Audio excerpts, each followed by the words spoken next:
everybody, how are you all doing today? Well, that Wilhelm scream can only mean one thing. I was gonna say, game. There we go.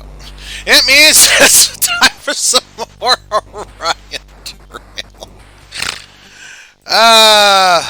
Only the best could come out of this. Only the best, I tell you. Also, Task Manager opened up for no reason. I don't know why, but that's stupid. There we go. Alright. Now then, let us get a game going. Thankfully, I have completed all the tasks, so don't need to worry about any of that apple and shenanigans along the way. So how about we do one attempt for each? Most likely might do this one and this one, and if we complete any of the others in between, well, that's just going to be a coin toss. This one more like a 20-sided die toss, for all we know. The Wilky May, a sister galaxy to our own. The Wilky May is nearly identical. Efforts to explore this sector have been put off because it's really annoying to refer to it by its name. So, what kind of stats do we have here? We need something that's nice and well-rounded. Like, this one could be nice. But of course, as we all know, we gotta take the Patrick Swayze approach. Diplomacy is the name. Now, of course, since I'm the one forced to do all these, I will be at the helm here. I am your captain, Eizen Broniac, but now I gotta find people to drag into this, and I think I have an idea of who I want to bring in. So let me just see something real quick. Aha. Well, based on what I'm seeing in the chat, I think I know who's being dragged into this.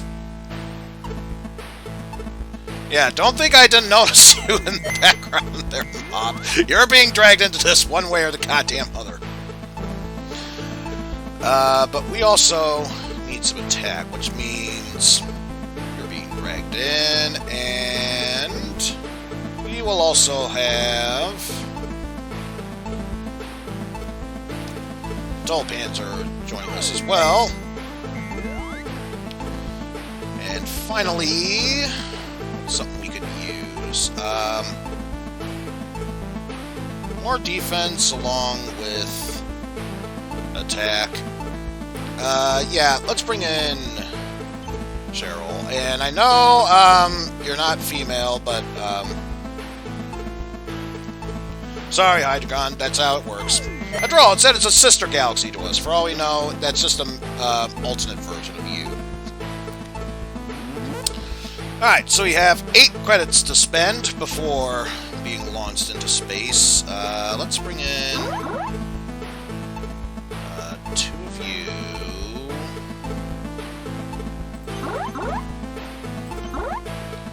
3 of you, and 3 of you. Because I'm not too concerned about hull damage for now.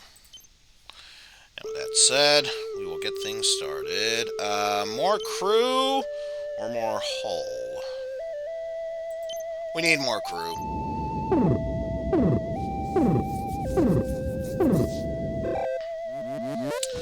And our first action is coming by. Sine Cognatus, Telepathic Terror. Ensign Lenny's eyes roll back and speaks with a stilted cadence. I am Sine Cognatus, Master of Minds. Best me in mental combat, or surrender your crew. Your view screen flares to life, and a grinning lizard man awaits your next move. Well, here's the thing. We got pretty good tactics, so we could send our tactician. Our scientist isn't really that good. We need the odds in our favor. Let's send our ambassador over. Your ambassador knows the delicate tango of fluttering wordplay. Intense discussions are composed of pure thought are essentially the same, so you signal to the ambassador. 2 ways we could fail, 1 way we could royally fail. But we succeeded. So I guess even if we did the tactics, we would have been fine. That's besides the point. It's like an intense match of tennis, but with some sort of thought hot potato. And your officer and some of Lizard standing in place. You've never seen tennis. They agreed to end it with a few mind slaves that are beamed onto your ship. Hooray! We now have mind slaves. In the end, isn't that what we always wanted? We are going to need more fuel, so let's head over here. Along the way, though, Robotic Hall Minotaur! Monitor! You clearly asked the text to build you a robotic hall monitor. Great. Now run for your life. 2 of our red shirts have been killed, and Mob takes 1 ticket damage. Sorry, Mob. Them's the brakes. See, what do we have now? The Doomsday ship. An ancient planet-eating Doomsday robo-destroyer has suddenly come to life nearby. According to legend, it's nigh unstoppable. Oh. So Unicron, then. So again, locate it and analyze it for weakness. Only 1 chance to increase success. Locate it and engage it in battle. Yeah, that's not going to be the way to do it.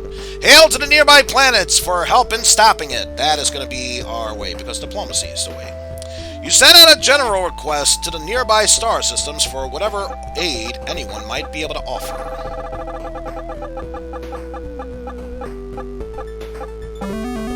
And we just barely succeed in that. The locals then arrive onto the scene and join you in battle against the robo-destroyer. Although many ships have taken heavy casualties, you save the day altogether. You are given a modest sum of fuel as thanks. So now we're doing good there. We can get more hull, or just whatever. But here's the thing. We just make a straight path towards the asteroid belt if we go there now. Or we could go to the Class B star and have a choice between a nebula or the asteroid belt. So I'm going to go for the star.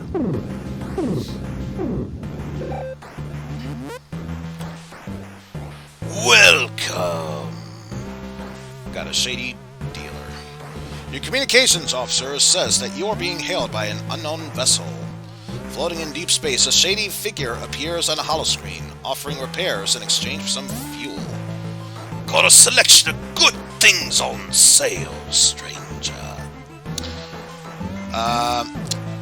We could say we have no fuel, or scan his cargo hold, but we don't have the resources. Honestly, our best choice, especially since we have the crew, is stick 'em up. You target your weapons on the ship's life support and demand that they surrender their goods. How much you want to bet this is going to end piss poorly? Because I know it will. It did bad. I was expecting piss poor, but I'll take it. Let's see. The shady figure turns out to be a abandoned warlord who is down on his luck. You engage in a flashy space battle. Eventually, you blast his ship to pieces. But not before taking in some casualties. My mind slaves, no! Again, not that big a deal. Let's see, Pink Nebula or Asteroid Belt. And either way, we're going into that region.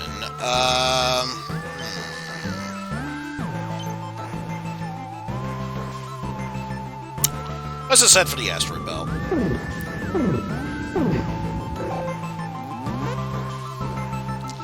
Crisis! 4 lights!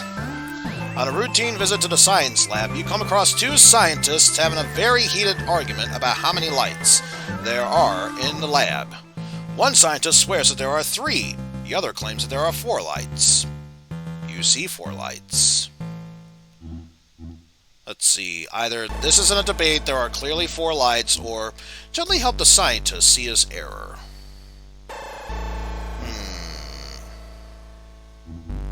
Let's gently help the scientist with his error. There's got to be a way to help this scientist understand that he's wrong in a way that allows him to save face. This is why they made you the captain, right? Diplomatic prowess! So this is basically a diplomacy check regardless of what happens. And either way, we would have been fine. You contact with a third-party auditing firm to assess the number of lights in the lab. You'll have to reimburse the fuel it took in order to get out there, but your scientist's pride and confidence are worth it. So we might have lost 10 fuel, but I gained an extra point in diplomacy. Huzzah! And we need more fuel anyway, so onward to the Orange Nebula. Along the way, our sensors indicate that there is some sort of floating memorial nearby. Your navigator asks if you wish to make a short detour to check it out. So, stay the course, no need to disturb the dead. Nah, let's take a shuttle and pay our respects. Ben Leon. Or Ben Lion. Ben Lion, that's the name. Everything in this life he did slow. Until the end, where he descended way too fast. Reflecting on your own mortality makes you realize just how little time you have left. You decide to be more bold in your decision-making from now on. I gained a point of bravado. Hey. Now I made it to our next destination. What have we got here? The Cosmic Storm. The way forward is obscured by an endlessly churning cosmic storm. Green light pulses and flashes from within the thick, vibrant clouds. How will you proceed? Let's see. Use an EMP to navigate the storm. Use FTL travel in order to outrun the lightning. As a nearby wormhole to bypass. Fuck you, wormholes, and thank you, Jeff, for the commentary.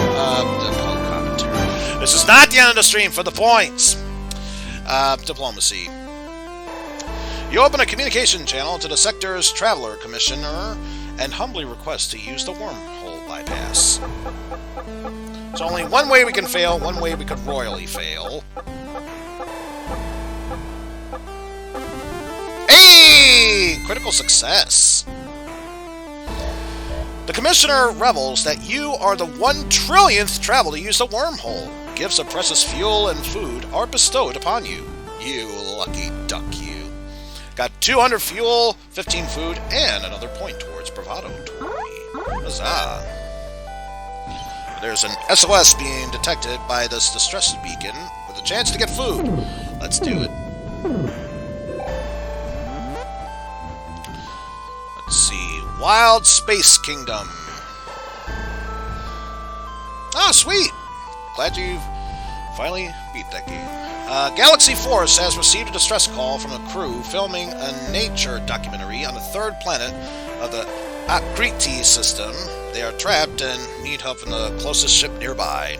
No way, no day. No, we're sending an away team for the rescue. Now, here's a question. Who to send? Well-rounded is probably the best way to do so. So I think I'm... Just notice one of my crew members is Derp McBuckley.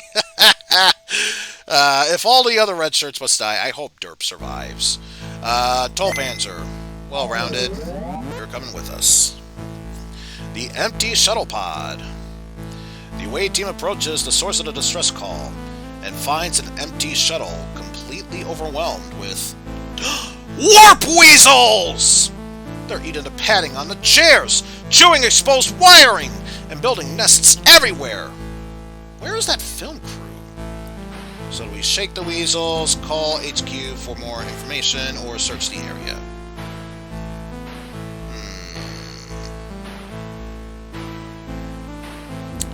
You know what? If I had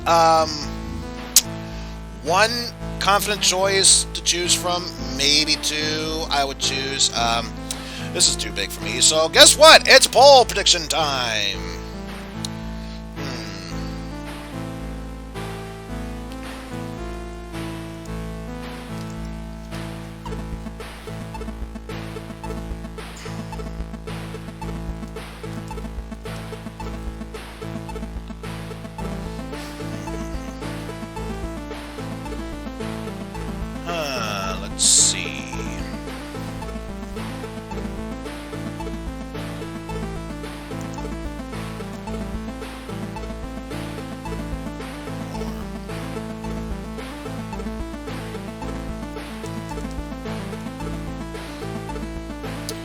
Alright, so we have here 3 options. We need action, otherwise attack. Perception check, which is tactics, and diplomacy is the key, which is obviously diplomacy. Just 1 minute. Go nuts! Whichever decision you think is best, feel free to do so.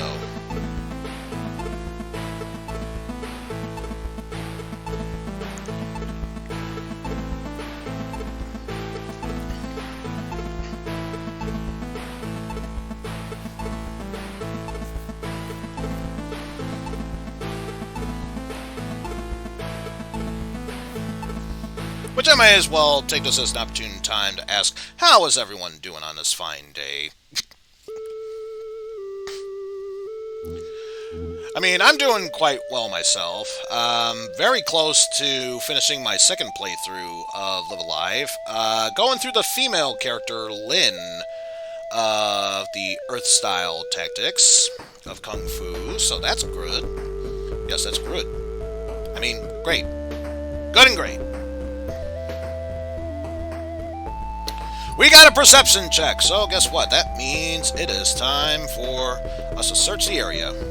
Given that the warp weasels have clearly taken over the pod, it's highly unlikely that the film crew is here. They're most likely anywhere else. At least you hope they are. Therefore, I am ordering Tollpanzer to search the nearby woods.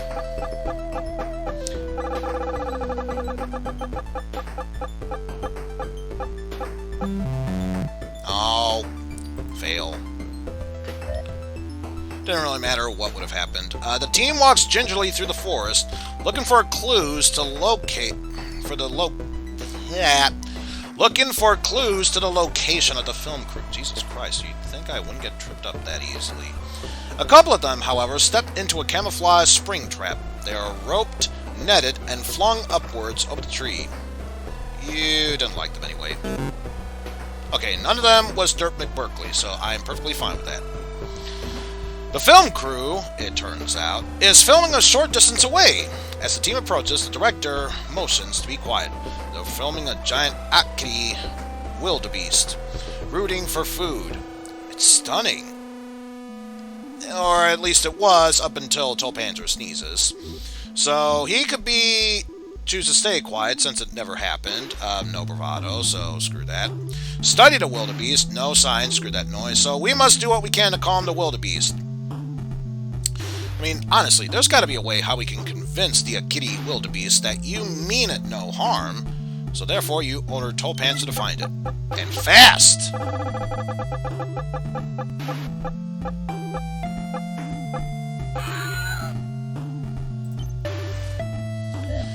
See, Tollpanzer successfully tames the wildebeest. It's actually just a really big puppy. Nifty Noodles is accidentally kicked to death when they rub the wildebeest's belly and find that one special spot. Anyway, you find the film crew and dealt with the rare Akiri wildebeest. The crew then asks for your protection as they finish the episode, or finish filming the episode. There are several cool locations they could film next. Which one is your away team the most prepared to handle? If we choose on second thought, nope, then we just leave. That's the coward's way out! We move forward here, damn it. In this case, since it doesn't really affect anything whatsoever, I'll say the plains. You feel a lot more comfortable staying in an open space. You direct Tollpanzer to stay in the plains as the film crew continues its work. Let's see, everything is perfectly set up on the plains to capture any wildlife that should meander nearby. Soon, there are lots of animals running past. In a panic, here comes a large, dangerous storm. The team is in the worst place that they could possibly be. So, take readings, that's a stupid. So our real choice is either to hide or pray to the Akri storm goddess. Well, I get the feeling once we come back, we'll have plenty of opportunities to pray to the storm goddesses using our diplomacy, so let's just hide for the time being. The storm is just way too big to get away from. Therefore, you order Panzer to have everyone hide as best as they can.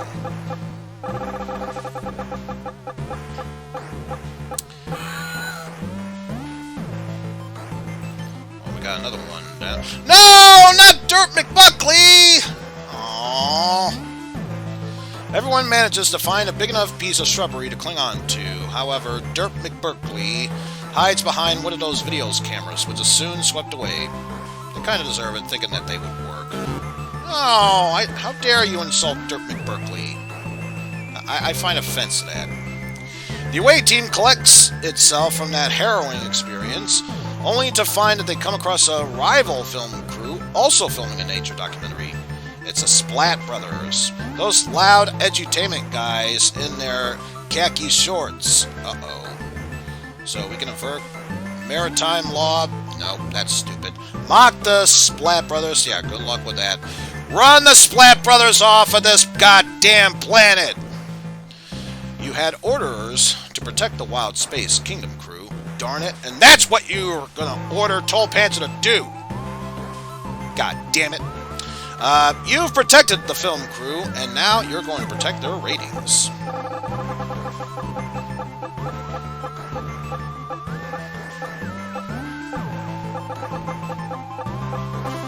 Hey! Critical success, especially since it was that one point that I needed. You tell the Splat Brothers that there is a much better place to film in a jungle, I don't know, about roughly 50 miles north from here. They're so excited that they forget to bring their food with them when they packed up and gone. Let's see. Your away team and the Wild Space Kingdom crew see a flock of stately Akri blords, or blurds. Blords. They're blords. These are large ostrich-like birds with two heads, which were only rumored to actually exist. Study birds? No. Walk amongst the birds? No. Shoot the damn birds! These birds could prove to be very dangerous, therefore you order Panzers to attack them. You know, in order to ensure the film crew's safety. But, well, we succeeded in the previous one. I'm expecting a fail. Oh, that's actually best case scenario. Wolfgang Lange, or Lange, goes a little nuts, yelling something about needing to catch them all, and running into the fray. They are viciously pegged to death. Yeah, you are not Gary motherfucking O. Just want you to know. Anyway, the crew of the Wild Space Kingdom has only one more species to film on the Akiri 3 before they come aboard the Indestructible 2. You are now standing before the amazing and dangerous grove of a giant carnivorous Venus flytrap plants. We could ask about the film crew's advice or take samples. Hack and slash! You order the crew to cut those plants down with their phasers.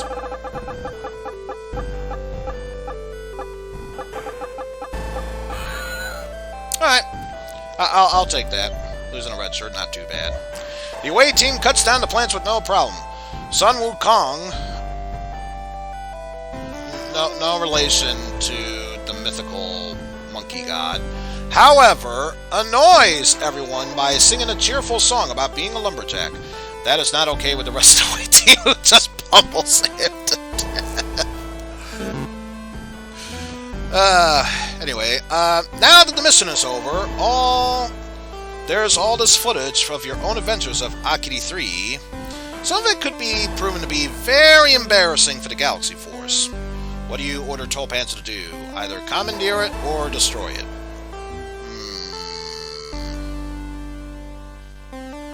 Capture the footage.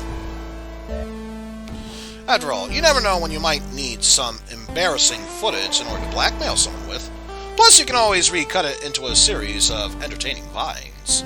Congratulations, Panzer! You now have earned a point of tactics. Let's see. Your away team, or what's left of them anyway, finally, but safely, returns to the Indestructible 2 with the crew of the Wild Space Kingdom. The Grateful Network offers you a choice of rewards. Food, fuel. Seeing them safe is reward enough. Hey, and we got some more crew. And some food as well. Your selfless, honorable act inspires several of the network executives to quit their job in space television and join the Galaxy Force. Yeah, like nothing ever happened. So next destination, regardless, is the Class X Dwarf Star, so let's head there now. Wait. Do I? Oh no, I do have a point in tactics, damn it. You discover that your navigator, Chase Manners, has a habit of using the ship's turn signals when trying to flee from the enemy. I'm glad I got another point of diplomacy, but I had to sacrifice a point of tactics in order to make it so. Let's see, what do we have here now? Quell the Caesardvark. A pop-up ad fills your datapad. Free ship repair, upgrades, and more offered to anyone who puts an end to the terror of Lumos 4, the sun-swallowing Quasardvark. You don your Galaxy Force regulation sunglasses and issue the orders. Blow it up. Nah, not feeling it. Synthesize a Quasardvark repellent. Like hell we are. Just give it something to eat. 1, 2, 3, 4, 5, 6, 7, 8. Hey, I can fill up all these other spots, and then we just have one really bad spot, and then the rest are either good or the one very good spot. You elect to end this creature's solar diet by giving it a healthy alternative.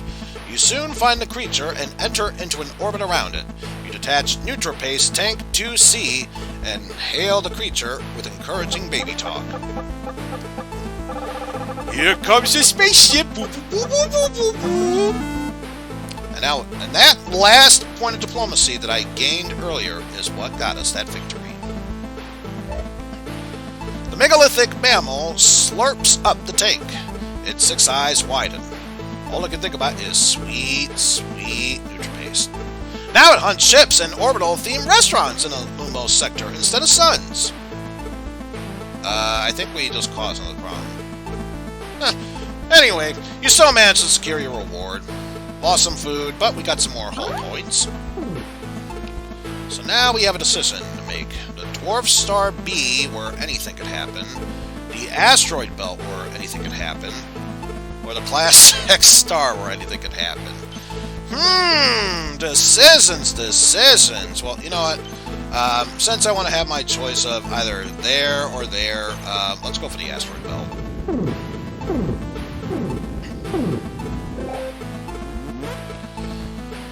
And a tactics check. Crisis! Micrometeor shower. Bad news, Captain. It looks like you've just walked into a micrometeor shower. The hull rings loudly with each rock.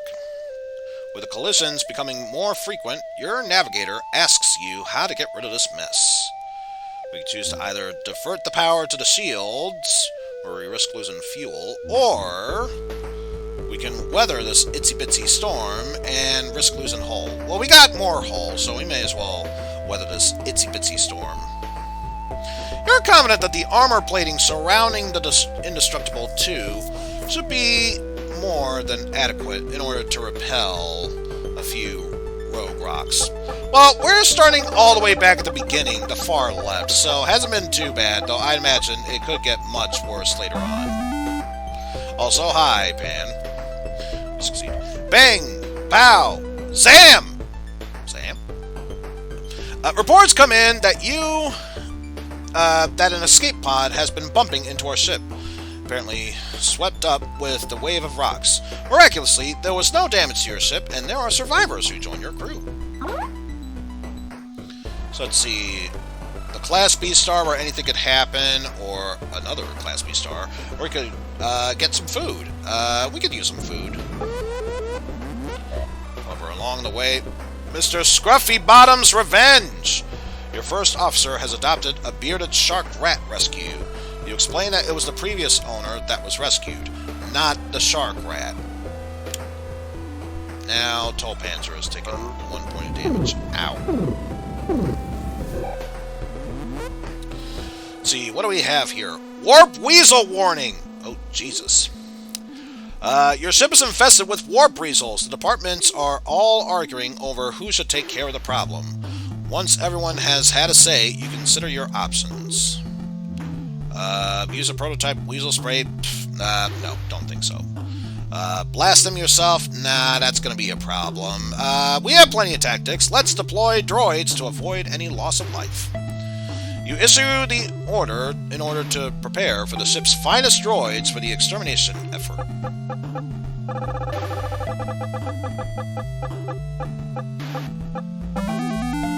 Oh, no critical success. But we did succeed, nevertheless. So I guess if we chose to attack them, that would have been just as fine.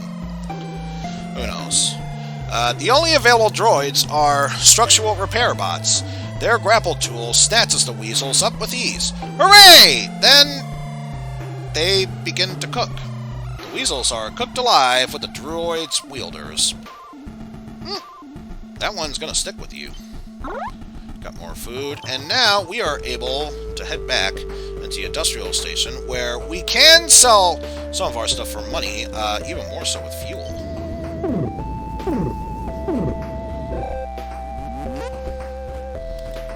But then again, this means fuel will sell for a lot, but also cost a lot. Let's see, we receive a message from a nearby mining colony inviting you to stop by to trade resources.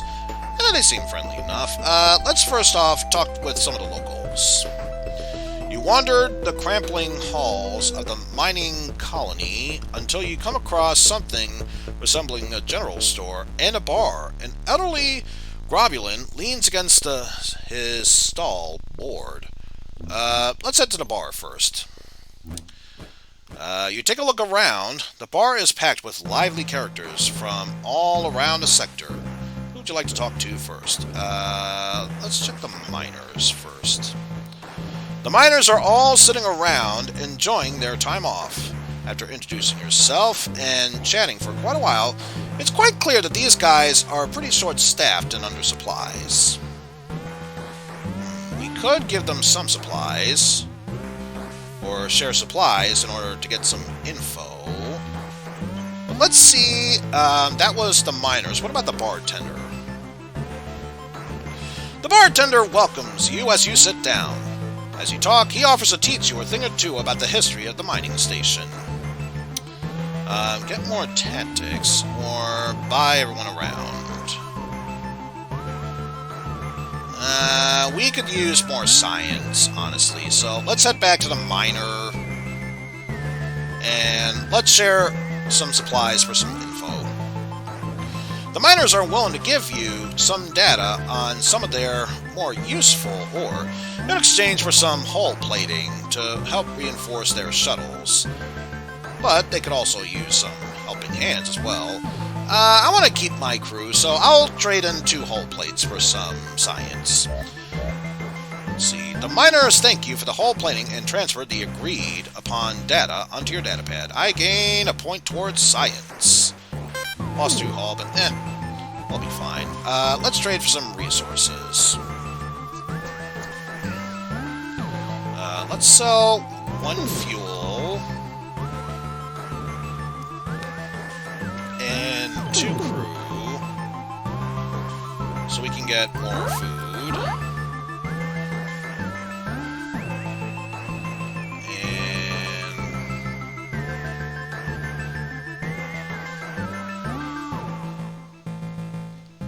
And let's get 1 more hull, and we'll actually get one of our crew back.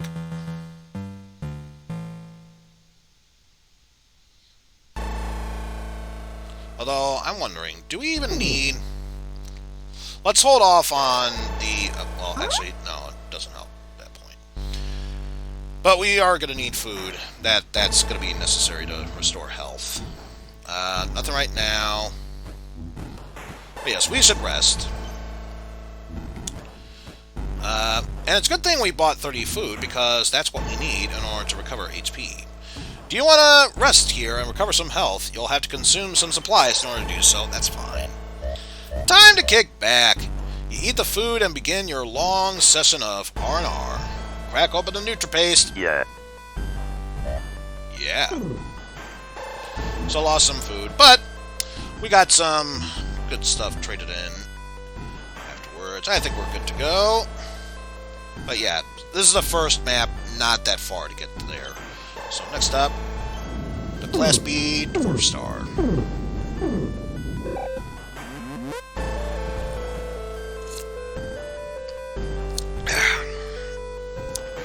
It's another fine day aboard the Indestructible 2.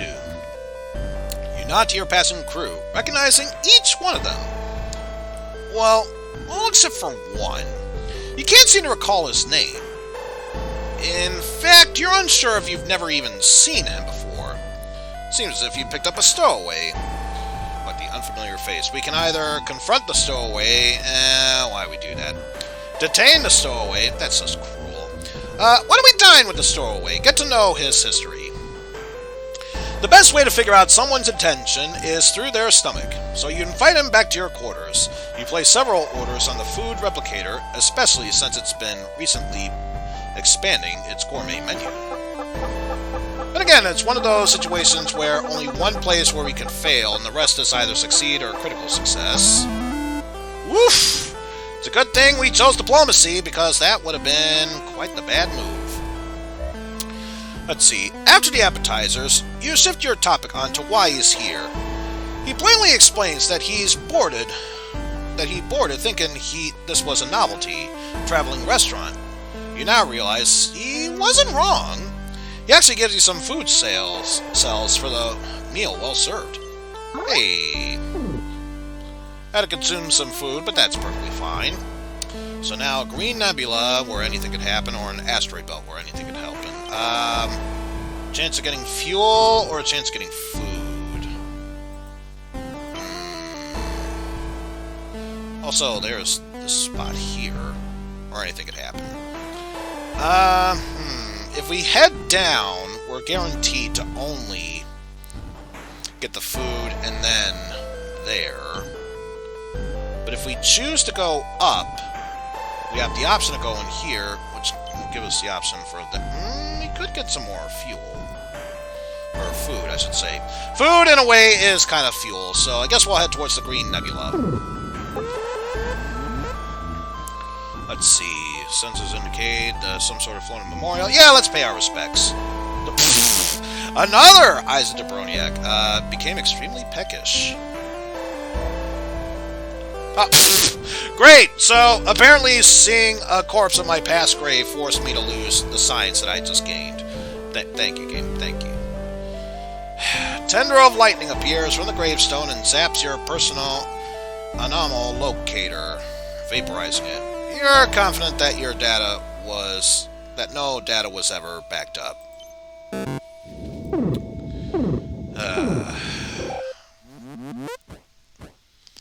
Oh, crisis, surprise party.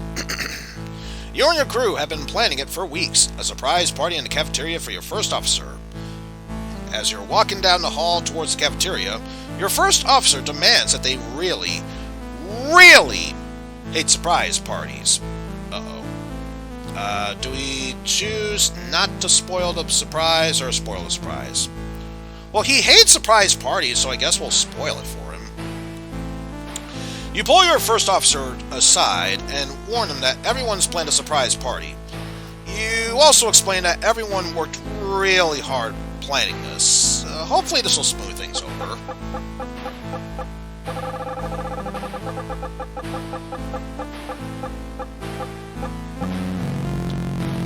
Moral of the story here, you don't say shit on television. Your first officer was furious.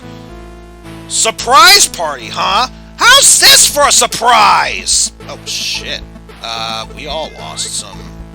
Well, Goku, you're lucky you didn't lose any bravado. I did, and we lost 60 food. The officer then storms into the cafeteria and starts flipping over the tables after tables of food. Everyone just watches in stunned silence. Well, fuck. Well, that's the case. Now I'm just gonna go for the Green Nebula because I need my food, damn it! Let's see. Planet of the Primates! You discovered the planet populated by humanoid creatures with freakishly ape heads. Since they appear to be intelligent creatures, you open negotiations to barter with them. They send a delegation to your ship. Either study the monkeys, flock, no. Pretend you're in distress, nah, that's not it. They're monkey people. Let's present bananas to their leaders. I'm sure they like it.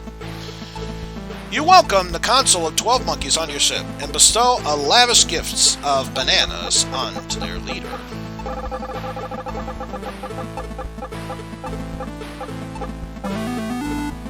Hey, it's going by pretty well. Awkward. The monkeys are rather embarrassed because they were going to give you a lavish gift of bananas. After an uncomfortable laugh, they host a cocktail party with tons of banana daiquiris for everyone. You then use the leftover daiquiri as fuel. Need more food.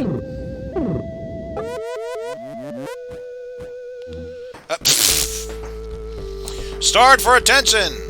2 crew you sent out on a scouting mission a few days ago have just reported back that they have been stranded on a nearby moon without any food. They fixed their shuttle, but if you don't send something to eat, they'll starve to death. Tighten up those belts. You're confident that they'll be fine. All they need to do is put on belts, tightening them, and then just suck it up. After 2 days, their shuttle rendezvous with you, and it turns out that they are not fine.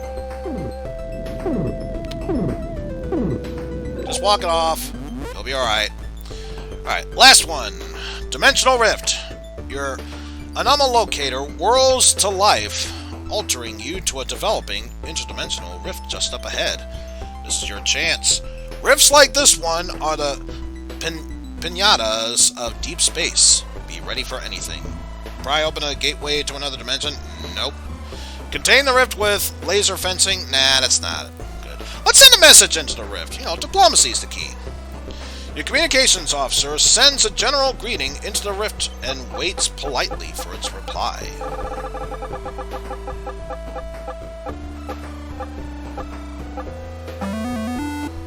Success! Sorry, could have gotten by with tactics, but diplomacy is the key here. You make contact with a stranded Nutrapace tanker within the rift. While there are a few harrowing close calls, you manage to rescue the food. Oh, and the pilot! He was probably important too. Yeah, probably. And all that's left is to make it back to base before paying respects to this grave here. Daralogon. Thought inflammable was the opposite of flammable. Sure. Loose bricks sink ships. You trip over a loose stone and hit your head wicked hard. After some time in the medbay, you've recovered, but you seem to have forgotten several key maneuvers. Well, joke's on you, game. I don't have any tactics. Besides, the important thing is, we made it to our base. Congratulations, Eizen Broniac. You have successfully traversed the Milky Way, the Wilky May, in a most daring expedition. Galaxy Force honors you with the title Admirable Diplomat. No choices were made in either bravado or science. Blech. However, we did 9 decisions for diplomacy, almost like we had that many. 5 tactical orders and 4 attack orders. Had 2 critical successes, only lost 4 crew during expedition mission.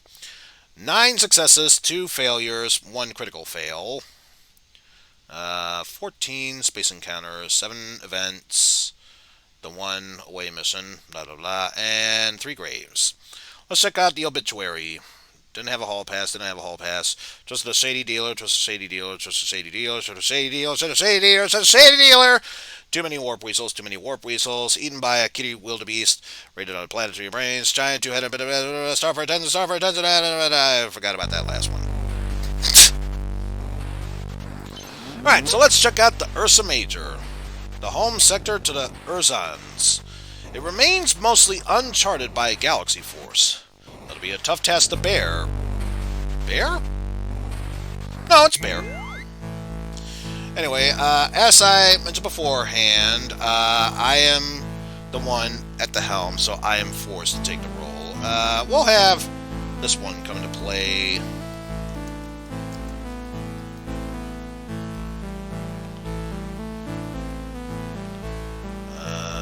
Yeah, that one. Now then, who else to drag into this mission?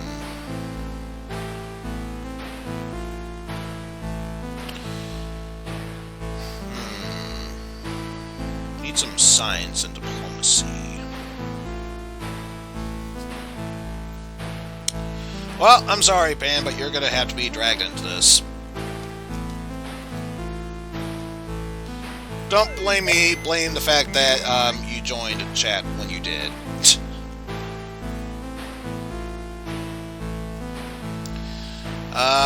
We are also going to need some science as well. Let's see. Well, we do need some science, so we'll have this be Mike. Only seems appropriate. And we could actually we got him. We got pretty good amount of sets. Because then we'd have 3, 3, 3, 3, 2. We'd have many options in that case. So yeah, we'll go for that. And since he gave us a sound alert, sorry, Jeff, but you are forced into this.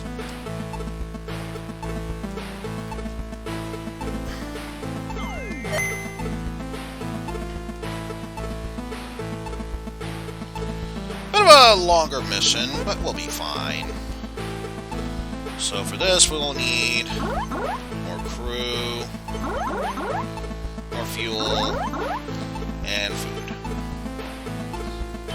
So we have whatever, armor hull, and crew.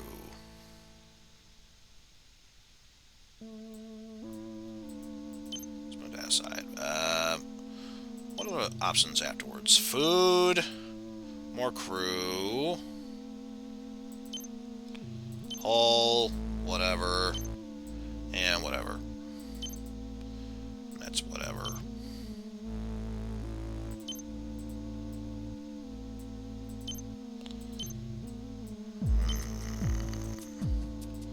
Could get some more crew. Why not?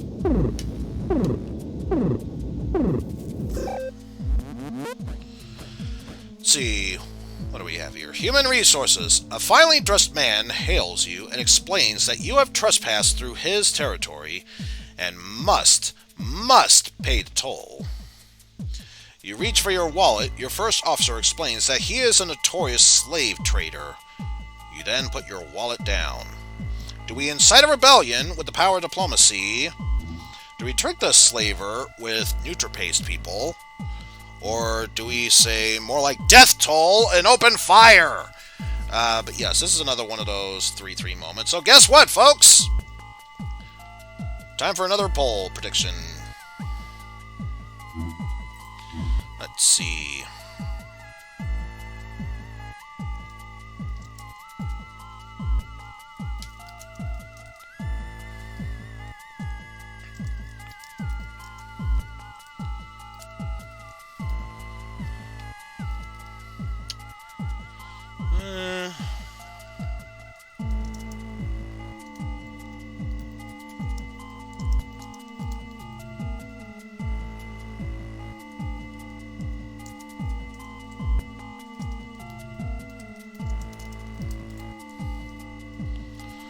There we go. Now that, and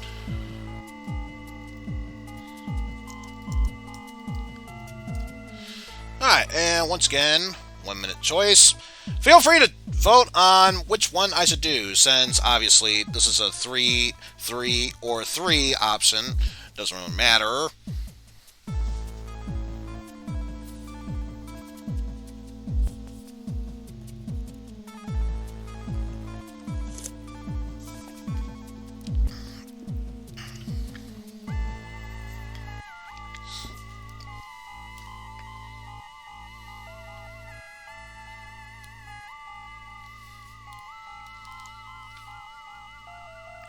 Got about half the amount of time to vote, folks, so if you haven't done so already, please be sure to vote now.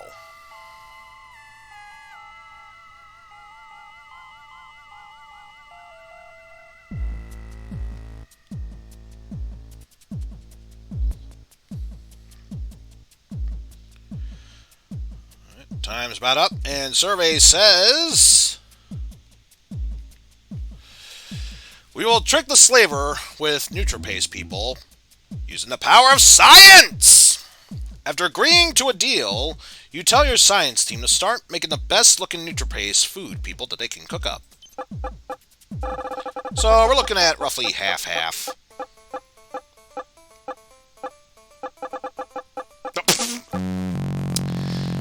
And this is why science will corrupt you. Science can, will, and always shall corrupt you. They're alive and angry.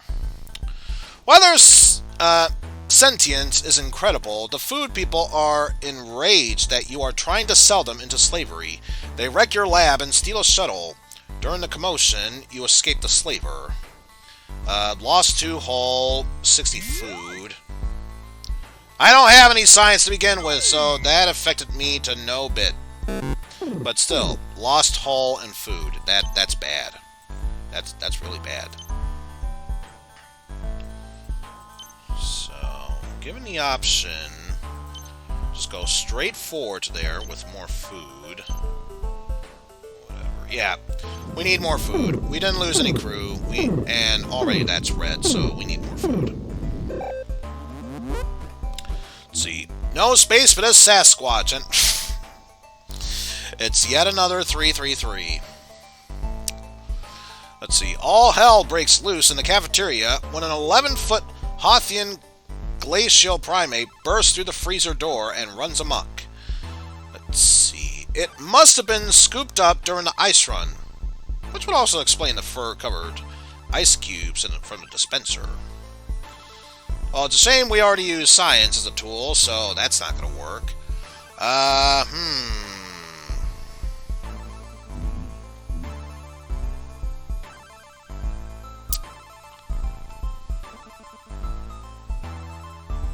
think we should lure it into the airlock and whoosh. Your chief security sergeant chuckles as you continue to pantomime the effects of this tactical decision.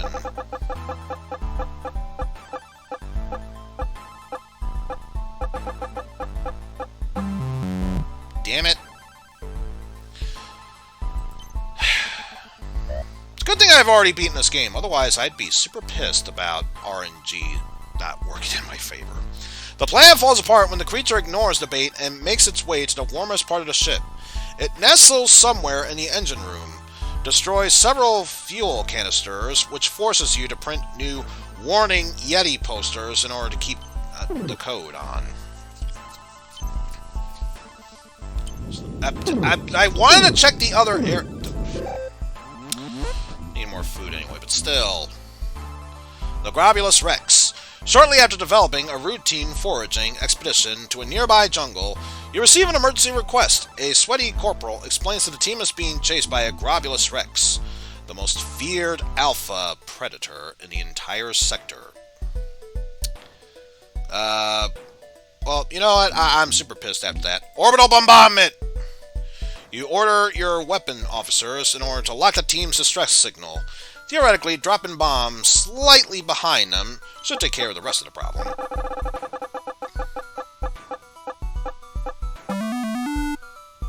And just barely succeeded. Sure enough, you are able to calculate the team's course to retreat and land a precision payload onto the pursuing creature. Judging by the Rex stakes that the team returns with, it was super effective. So what was the... I can't even choose it. Thank you, game. Truly appreciate it. So more hull or fuel, and we are lacking in both. Then again, option for more... So if we go there, we'll have the option to get more fuel. If we go here... we can sell more fuel. So either way, we're kind of boned. Unless one of these sells. Nope. Not really. Let's get more hull.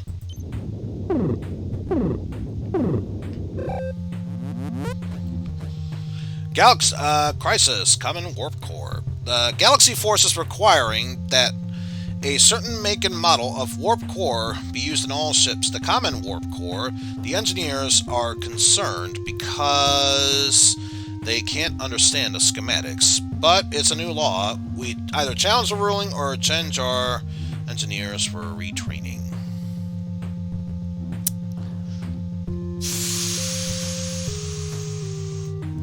Retraining. The law is a law, and you intend for the crew of the Indestructible 2 to lead the way with the new technology. Bring on the common warp core! You stop at a star base to get it installed while sending your engineers out for retraining.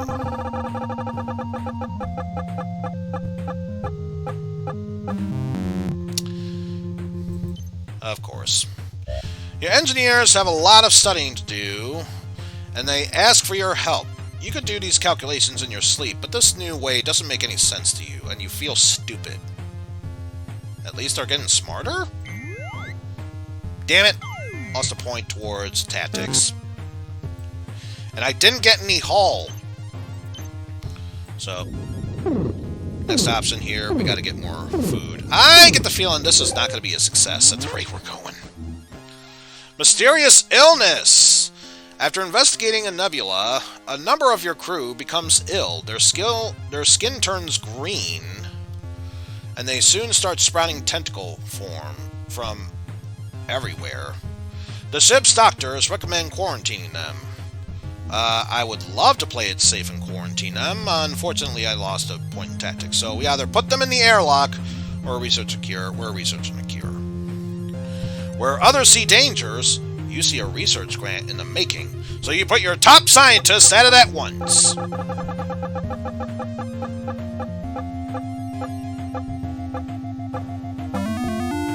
Huzzah! Your scientists administer a serum that kind of works. For most of the crew, the tentacles fall off. Your chief swears he knows a killer stir-fry recipe and up sounds with the tentacles. You aren't very hungry. But yeah, this is not looking good. So we got more food. An option for fuel there. So we'll probably head this way.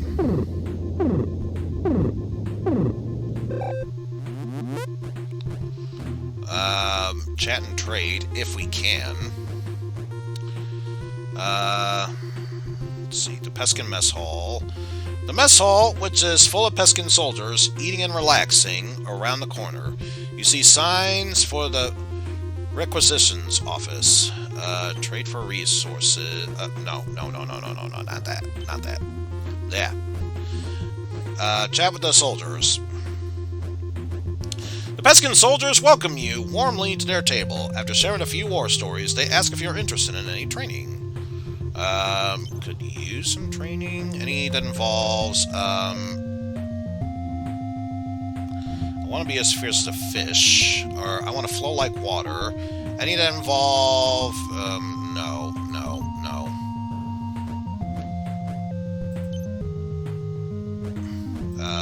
Be as fierce as a fish.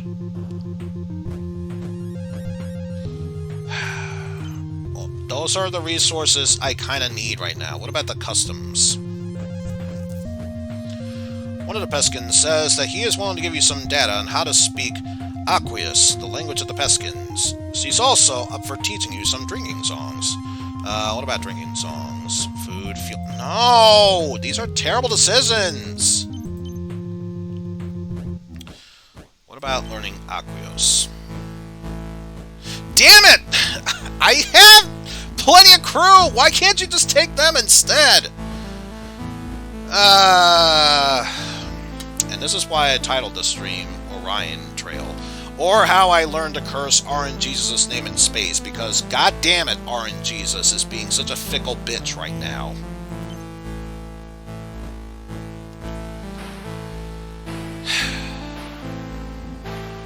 suppose I should trade.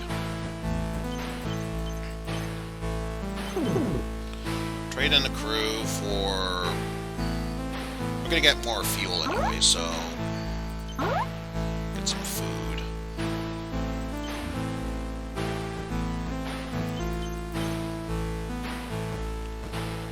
And then from there... Head over here to get some fuel. Let's see, experimental containment. One of your scientists has devised a new way to contain volatile materials. We can use this to better study dangerous compounds. She pauses thoughtfully. Or, you know, shoot the dangerous stuff at other people. So we can either study the dangerous stuff or ready to torpedo tubes. Ready to torpedo tubes. The scientist shrugs, and then drafts up a most definitely unsafe schematic for a torpedo that uses these new containment procedures. After only one horrifying test, you tell engineering to make more, and we upped our attack.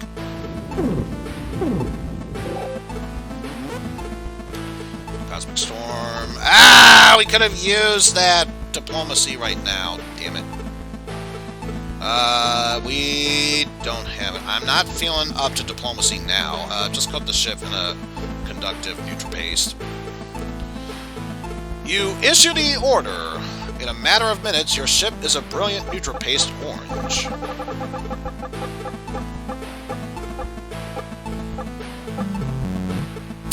Yeah, fuck you too, game. Fuck you too. You fly confidently into the nebula, but now your delicious ship gets the attention of a ravenous Gyami star fiend. Your ship is gnawed vigorously as you scold your science officer for this oversight. And now we're back to square one when it comes to food. And there's only one place we can go to, so the Class B star.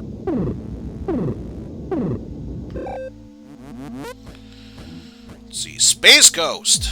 Strange things are suddenly happening aboard your ship. Objects are moving by themselves. You hear knocking, church bells, screaming and laughter that doesn't appear to be coming from anywhere. You might be infested with a space ghost. But is he coast to coast? That's the real question here. Science. Calling a paranormal expert. You find a highly rated galactic paranormal extermination contractor on Starla's list. You invite the diminutive woman aboard to help you with the supernatural problem.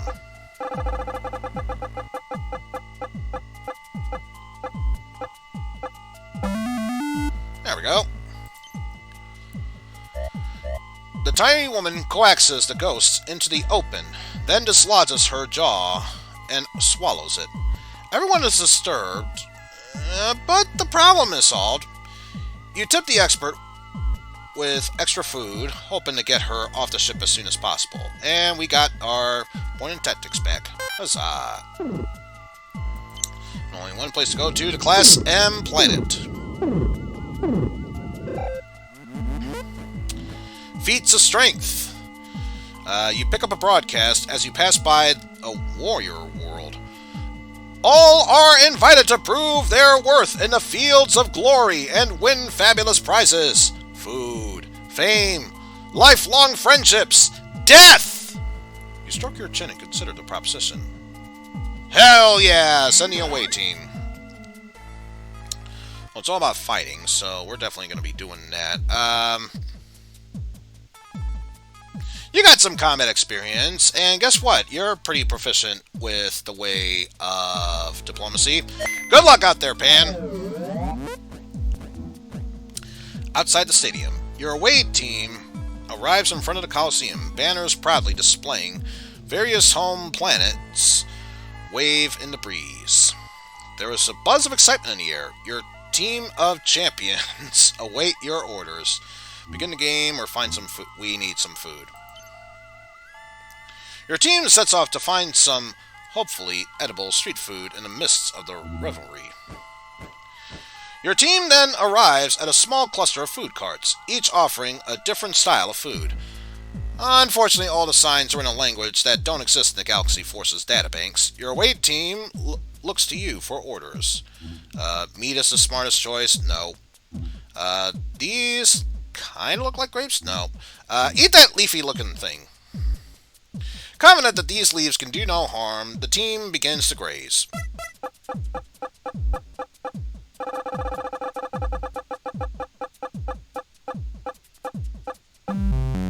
Damn it. Let's see. Panhandling doesn't think any of this stuff has been washed. In fact, the stuff smells like pesticide. Somebody away team keels over dead from the toxic chemicals, though you wash the rest when it's beamed aboard.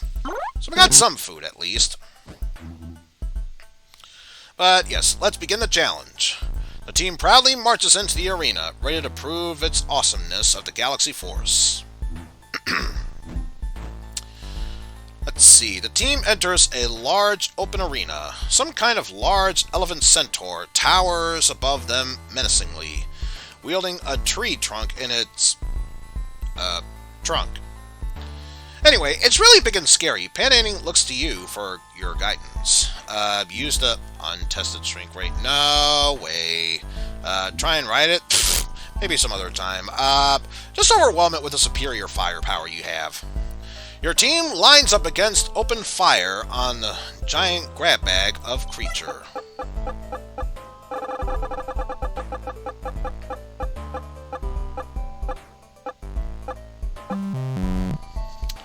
Wow, just wow. Already losing 2 by 2. Nobody can land a solid hit. A few grazes here and there, maybe, and some of the team is wiped out. Eventually, Panhandling is able to land a crack shot, neutralizing the threat. The crowd goes wild. Your champion with long flowing hair, however, is still alive. That's all that matters. Your team returns in front of the Coliseum to recuperate, readying themselves for the next challenge. Curious to see what's next. Your away team re-enters the arena. Test of intelligence. Your team enters a gigantic labyrinth filled with what you can safely assume are dastardly traps and weapons. With no clear path forward, Panhandling requests some orders. Navigate it legitimately, activate the X-ray vision. Just blast your way through the walls. Fuck the labyrinth. Panhandling orders a team to set their phasers to Wrecking Ball.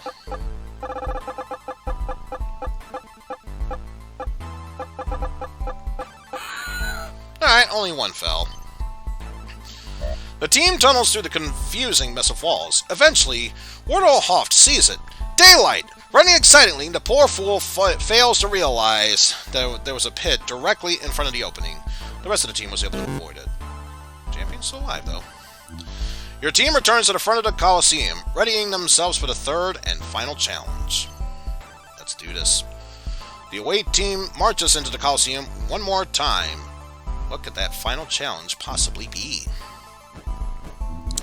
Let's see. Mountains of what appears to be ice cream line the arena. Weirder still, there doesn't seem to be any obvious opponent. The aliens in the stands watch breathlessly. What are your orders? Save it for later. Melt. You've gone so far. Why'd you share it with everyone? Everyone loves ice cream, so this is clearly testing your generosity. Panhandling agrees, and orders the rest of the team to start distributing the treats to everyone in the arena.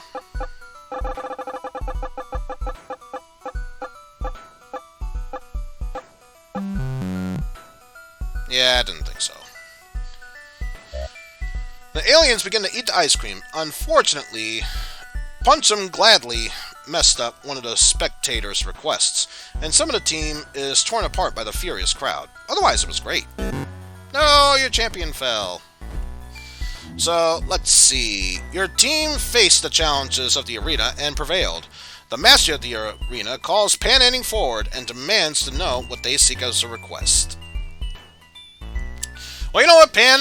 You managed to survive this. You tell me, do you want food, glory, or lifelong friendship? I mean, you survived this after all. I think it's only fair I get to ask you what it is that you want.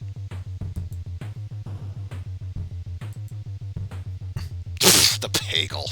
So clearly you want food. Let's see. The arena master looks at Panhandling puzzled. Seriously? Okay. Huge platters of food are carried into the center of the arena. You gain 90 food. You got one more bravado, and your one crew member survived. So let's see. What do we have here? We need fuel. Desperately.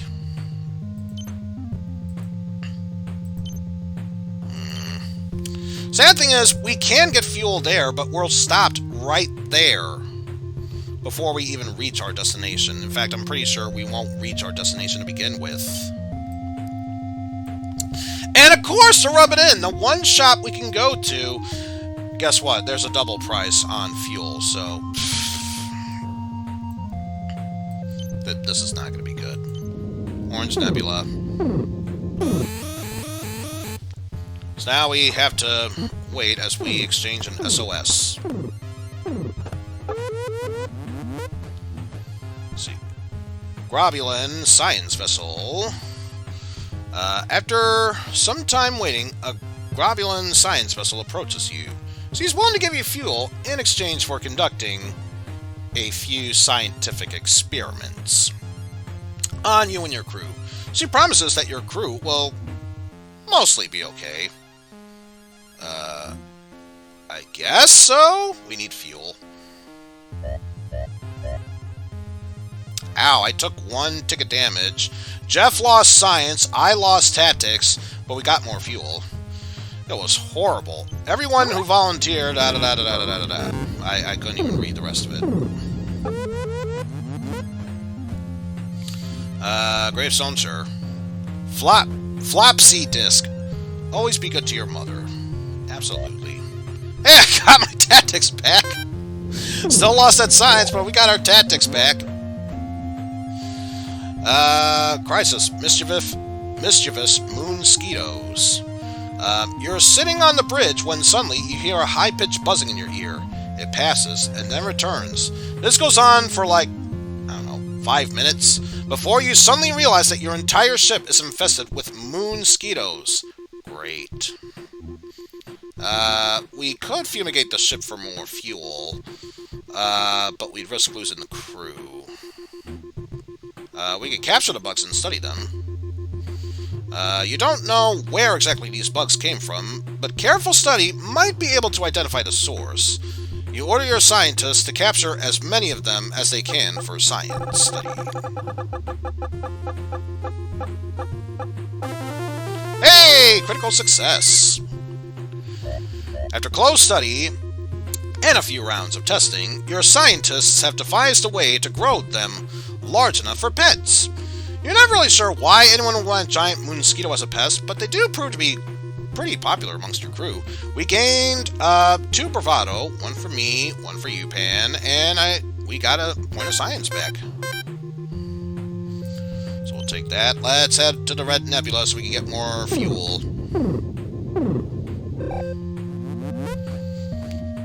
Not him again. You've been boarded! Oh, great. It's an inebriated galactic mooch, the Kapalka. Hey, Captain! Let's get this party started! I'm super hungry! What's for dinner? Oh, wait. Let's go to Kepler Burger and... don't rightly know, don't rightly care. Just get him out of here! Your security team cracks their knuckles and prepares to get rid of the ship of this inseparable gelatinous mooch.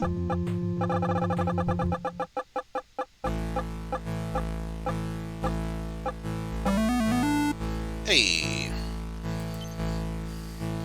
Weapons drawn, your team approaches the Slaven slug. Whoa! Harsh! You gotta let God do his thing. Uh-oh. The Kapla spews all over the ship. They won't be the same, but the vomit is good enough starship fuel. So we solved one problem at least, but we still have quite a number of other problems to solve. We could get more crew from the Class M planet, but first things first.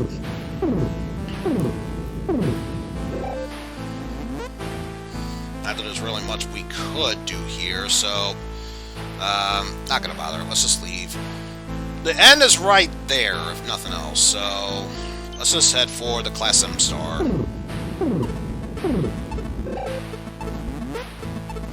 Forms and formalities. The Admiral hails you, asking a quick favor. Can you retrieve the Galactic Ambassador from Nurbus 4?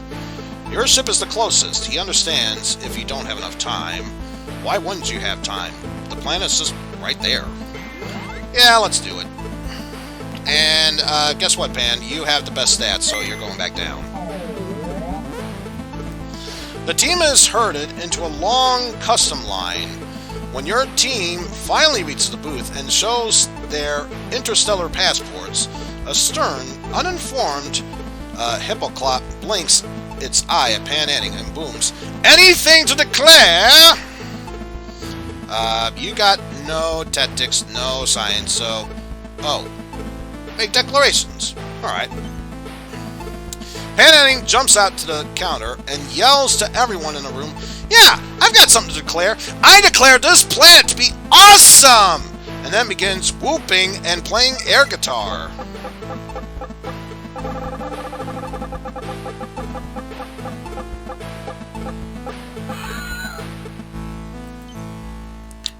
The hippoclop laughs good-naturedly and lets your team pass, as Monkey Boy is whisked out of sight by the Terrorism Suspicion Agency for an immediate psychiatric committal.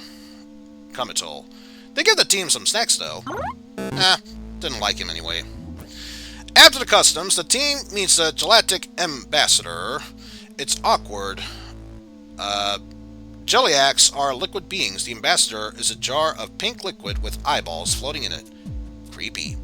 Will you escort the jar to high command, or is it just too weird? Let's offer to escort them. Pan Anning clears their throat and greets the Galactic Ambassador, offering assistance. The ambassador's voice echoes in the minds of the away team, thanking them and suggesting that they be off together. The team and the ambassador are ready to go. There's just one problem, though. It's illegal to take more than 100 milliliters of liquid off the planet, says the Nurbus 4's Terrorism Suspicion Agency. This throws a bit of a wrench into your mission, so what will you do? Freeze the ambassador? Nah. Sneak the galactic through? No. Drink the ambassador. Blah.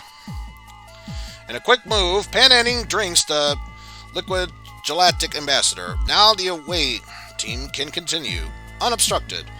Except the hippoclaps have this whole area under video surveillance, so, yeah, there is that.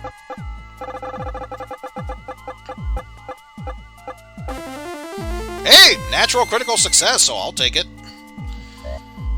I really wish you hadn't done that, a voice echoes in the away team's minds. Bad news, the away team is detained by the hippoclaps. Good news, though, after about 45 minutes, the ambassador reemerges unharmed, though is traumatized. You did get a point of bravado, though. At the shuttle, the team finds an armed guard of hippoclops surrounding it. An audit of our customs paperwork finds that you failed to visit the Space Notori for the proper stamp. Your leave is denied. Proceed to the customs immediately. Yeah, let's demand an appeal. Pan Anning is quick to demand an appeal, the highest-ranking hippoclap size, and escorts the away team to the appeals line, which unfortunately is even longer than the customs line. The away team prepares for their customs appeal. Pan Anning steps up to the podium in front of the appeal committee of three angry hippos who will hear and rule to the appeal. Pretend you don't speak hippo. Nah, that's not going to work. Ask questions. Lots of questions. Nah, that's not going to do it. Just invite a delay and escape. Invent a delay and escape, I should say. Pan Anning cites a fake article of subsection number declaring that according to the customs law, they request a continuance. As the committee pores over the books to find this litigation, legislation, I should say, the away team begins to sneak out.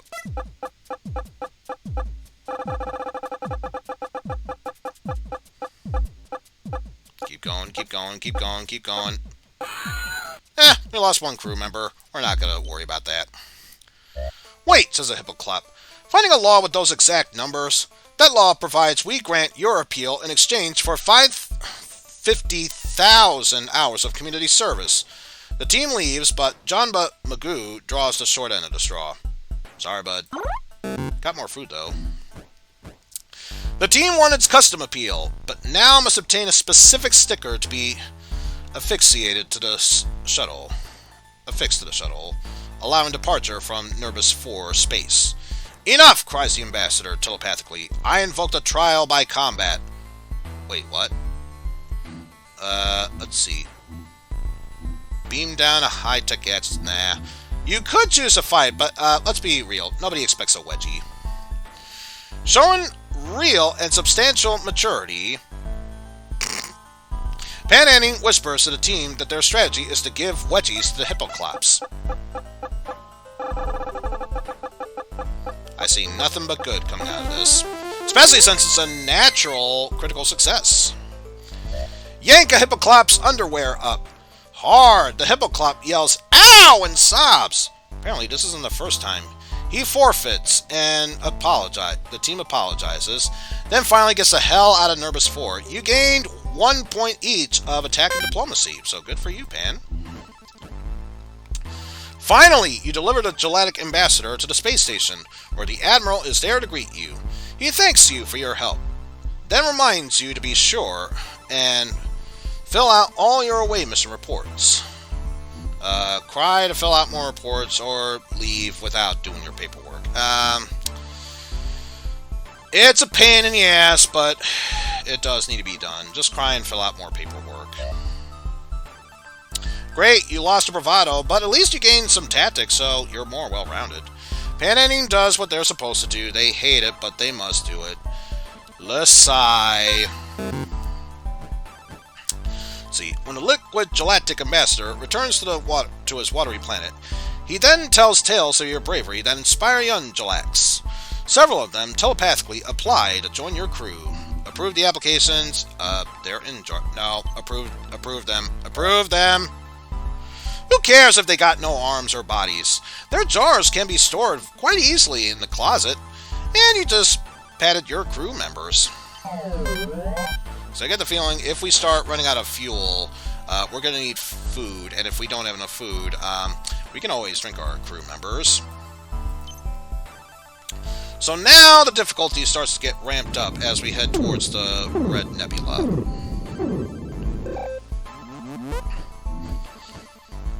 Welcome! Once again, stick them up. And, of course, nothing else has changed, except slightly longer because we have a difficulty of 2. And we failed yet again. Lost 6 crew members. Yeah, it's a good thing we got more of them. More food.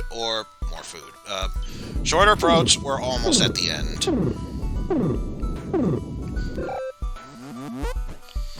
Let's see. Alien allergens.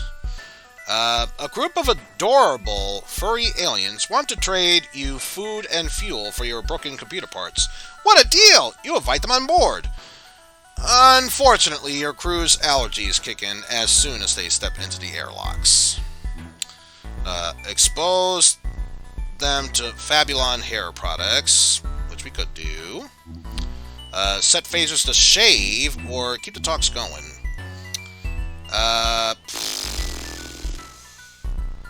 Here's the thing. If we succeed, we get food. If we fail, though, we either lose hull or fuel, which we're already at low fuel anyway, so let's expose them to the Fabulon hair products. Why should you be miserable while they sit there comfortably? You break protocol and bring only Fabulon crew members with you to the talks. Exposure to Fabulon hair products is guaranteed to make their eyes water.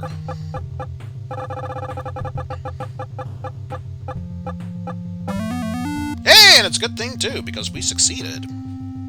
It works! The aliens respect you for having seen through their plan to cripple your ships with allergens, and giving as good as you got. You have a good laugh about it, and in the end they give you some regular allergen-free food. So what are our choices? Whatever and food. Food. And stalled. Even though we're right there. Whatever. Munching on food. Let's see. Cosmic Craft Club. A robotic representative of the Cosmic Craft Club received your distress call and has fuel for you. You thank the robot and remind yourself to renew your CCC membership later this flight year.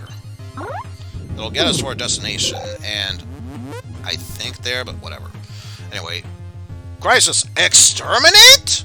Reports come in all over the ship about the warp weasels raiding people's trash cans. You're not sure how this happened, but you need to fix it. So we can either choose to catch or release or exterminate. Exterminate! You order your crew to destroy the warp weasels found on the ship to curb the nuisance infestation.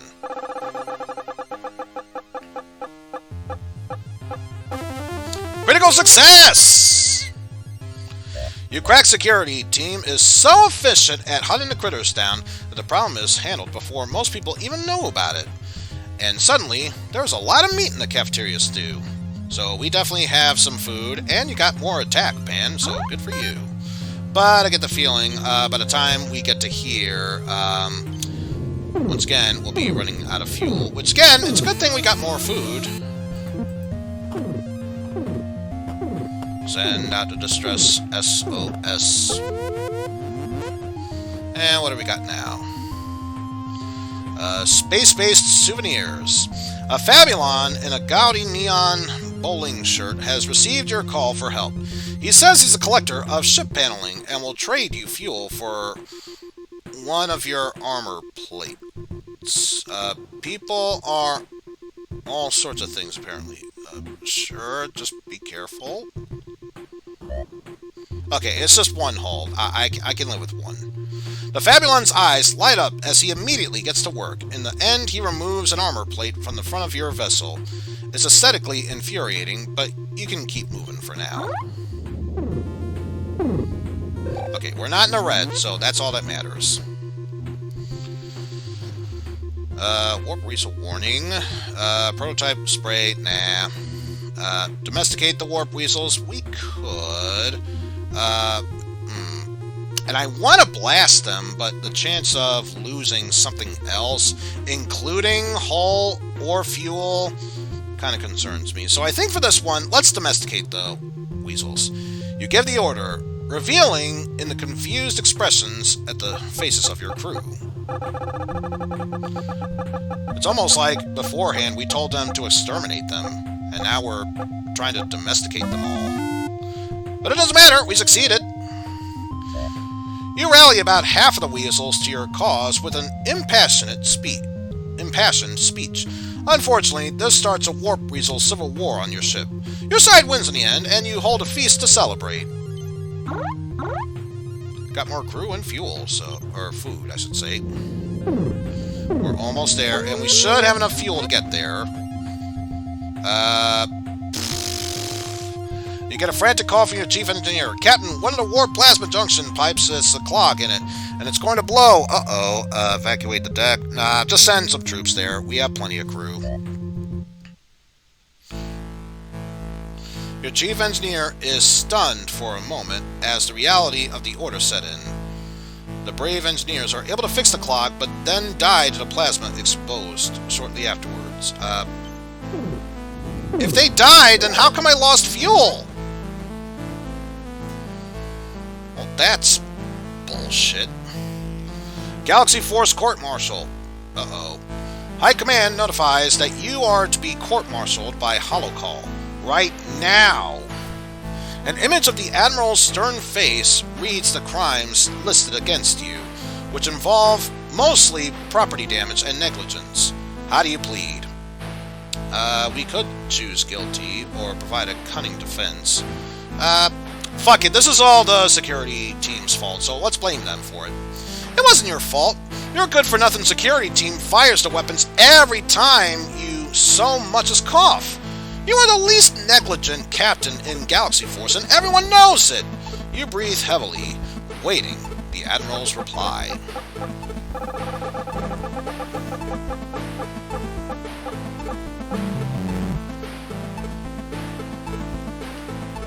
Honestly, that could have been worse. Considering we were right next to the critical spots, it could have been much worse. He bought it! Even more surprisingly, your security team takes the fall for you. A single tear streams down your face as you watch your team, loyal even until the bitter sting of betrayal, get beamed away in chain. But of course, one last time, we gotta ask for fuel.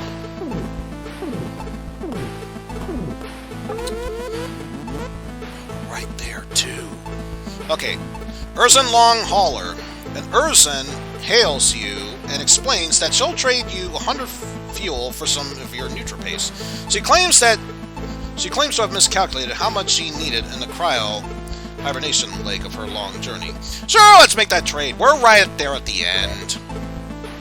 After the transaction is complete, the Eizen sleepily thanks you and heads back to her cryopod.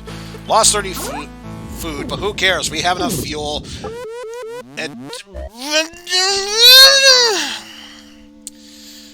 One of your officers has been bitten by a poisonous space snake.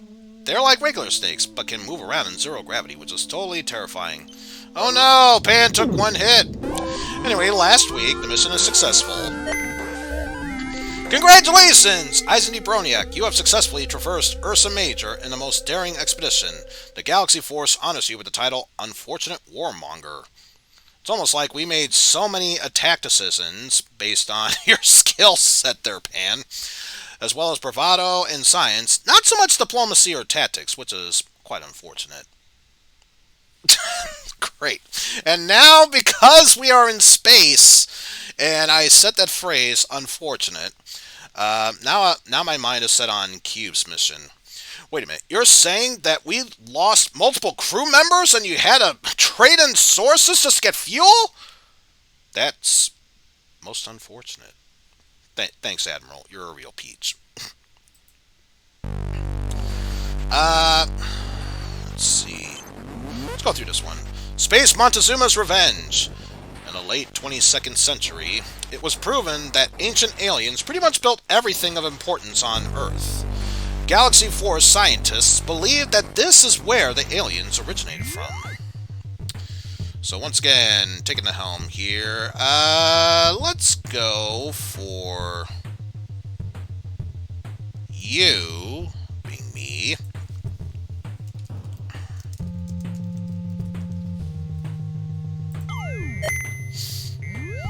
And then who we having join us?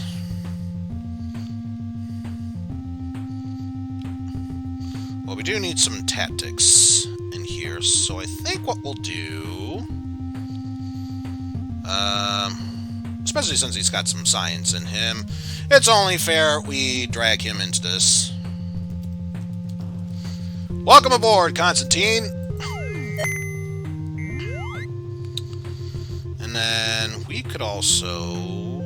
what else could... wow, someone who's all about that bravado.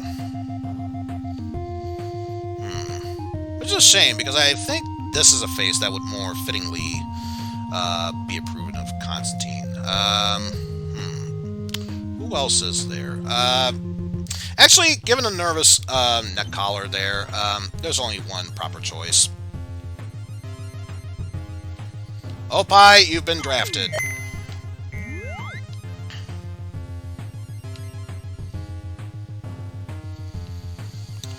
And then we just need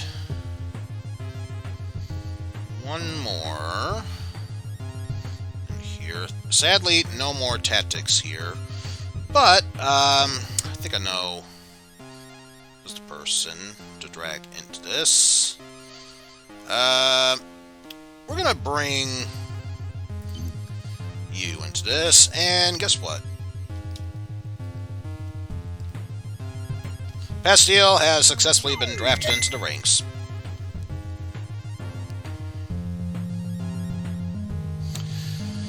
Yeah, as you can tell, it is starting to get much, much longer now. And at this point, I don't think it's worth getting more crews. So let's just do 1, 2, 3, 4, 1, 2, 3, 4.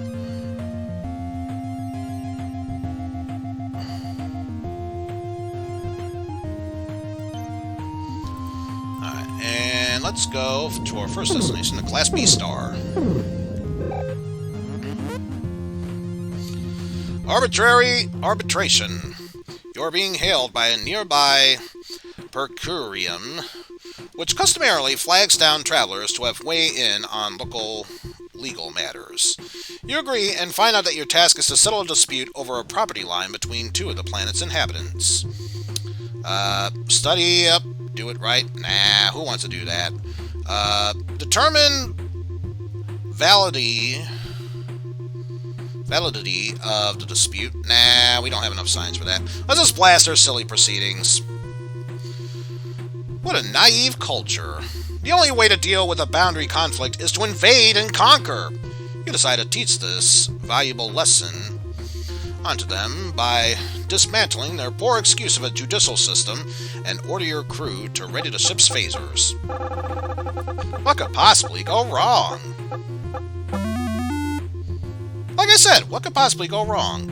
And notice the only other two options, had we chosen at best science, Brett, we would have gotten rid of that, and we would have failed. So it's a good thing we chose action for this. You deliver your verdict by phaser fire, which technically fulfills your duty of the Percurians. The bad news, however, is now they have no one else to decide their cases, so you leave one of your crew members to help them out. We got fuel out of it, though. Let's see. More armor plating. Armor plating. Let's head for that asteroid belt. Oh, it's you again! But at least now, we have the option that's not fighting. Trick him into fixing it for free. Nah. Have your engineers fix it. Nah, diplomacy is the key. Let's negotiate. You see right through this lizard mechanic's space puckery. Or space pucky. You know you can negotiate to get the ships repaired for a far better price. And that it probably isn't even the warp core that's busted. Got a selection of good things on sale, stranger.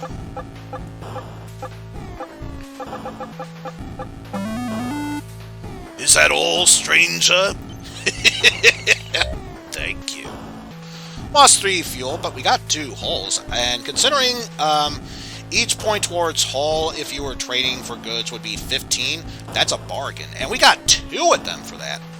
You ask the lizard to show you the problem, as it looks at the ceiling and whistles nervously.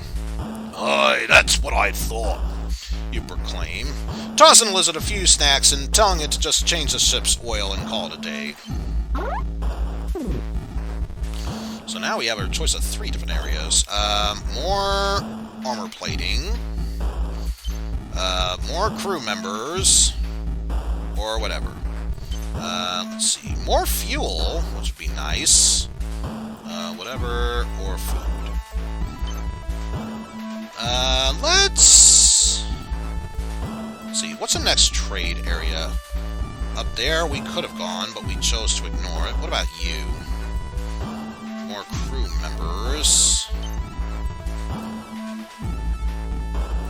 The next one's all the way there. More food, and nothing for hull. So it seems pointless to get more hull than what we already have now. So we might want to think about just might want to think about getting more crew and fuel.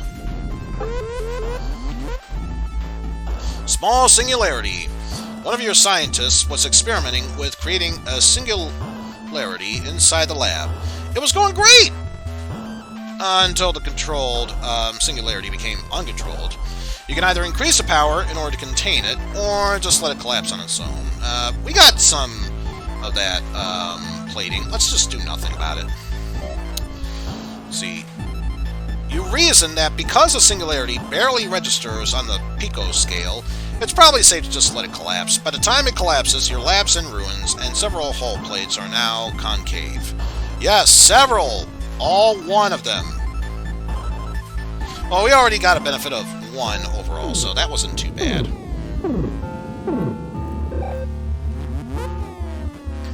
Crisis! Karaoke night.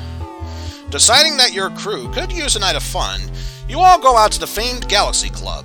To your horror, you learn that it's karaoke night. A burly, one-eyed hippoclop from Nurbus FORD challenges you to a karaoke sing-off. Your crew then eggs you on. So do we give a soppy show tune where anything could happen? Do we rap while dancing, going all in, baby, where we could get more crew members but risk something else? Or do we do a classic heavy metal, since the only way where we could gain whatever benefit but we risk losing crew? One of the areas we're going to next has a chance of crew, so we have to go with the classic heavy metal. It's the only way. You swig a shot of something called Braxian Crude, shake it off, and go for it. You make sure to gyrate, just like the lead singer of the actual Spacey DC would. And I get the feeling, yeah, I didn't think so. Whatever. You thought you did okay, but it turns out that Flying Johnson's of Spacey DC was quietly having a beer in the back. What are the odds? He helps the hippoclop clobber you and your crew metal. So fucking metal. So yeah, I'm sorry, Constantine, but you took 1 tick of damage, and we lost 2 crew for that. So let's see. More crew there, or food there. We're going to need to replace our crew members that we lost, so let's just head to the Class X Star.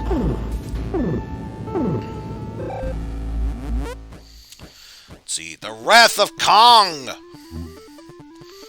You awaken from your daily cryo nap to find that someone has disabled your ship. Suddenly, you are now being hailed by disgraced ex-Galaxy Force Commander, General Evelyn Kong. Greetings, Captain. Going somewhere? We have an option. Challenge to a debate or single combat. And you know what? Considering one of the options is moot at this point, let's just go for another poll here. So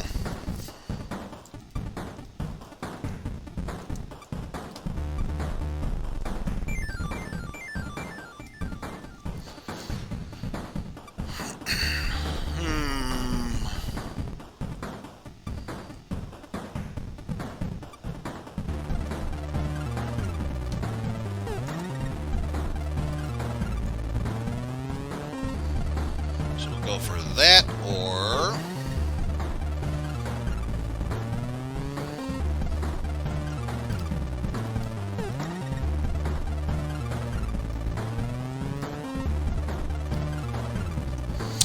so once again, minute to decide. Fight with fists or fight with words. Go nuts.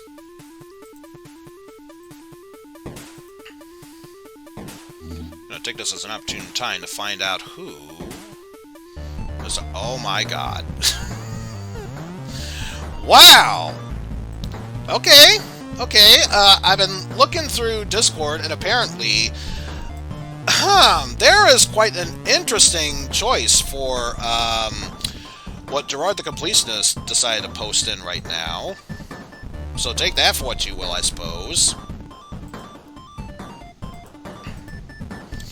Anyway, we are a little over halfway done with the time, so please be sure to vote if you haven't done so already.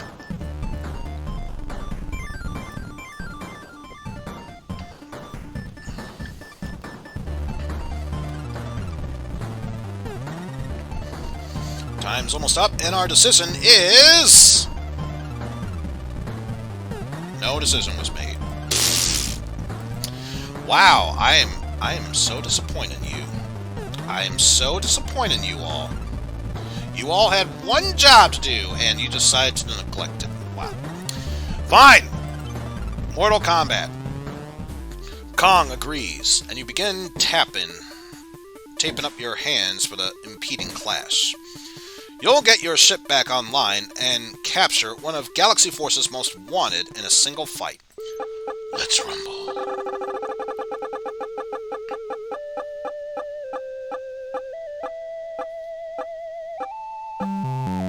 Damn, so close.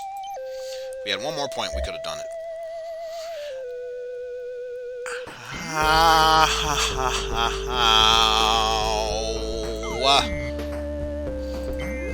We gained a point of diplomacy, but we had to sacrifice, or I had to sacrifice attack and bravado to do so. Ouch. Whoa, she's super strong. Soon she's holding you by your throat and angrily staring at you in the face.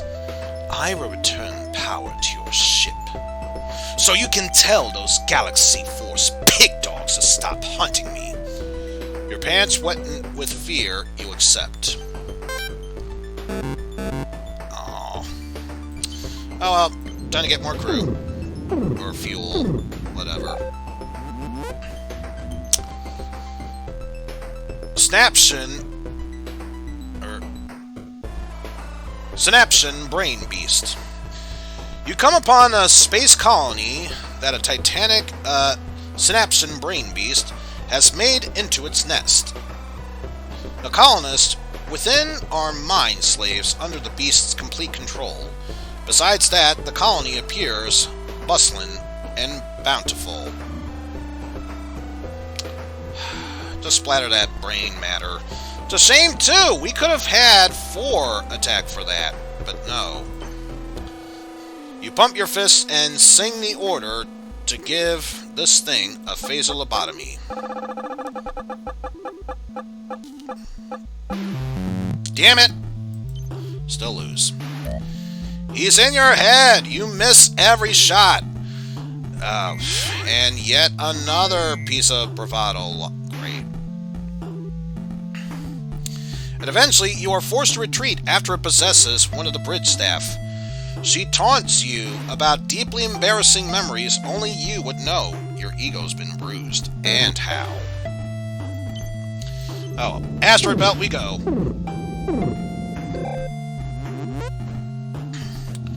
Doggone. A scientist in the medical base tests a new intelligence serum on his dog. The dog now walks on 2 legs, talks, and becomes the most intelligent being on the ship. Some people even think the dog would make a better captain. Ruh-roh.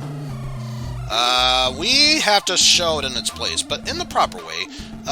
We could put the dog down. Why do that?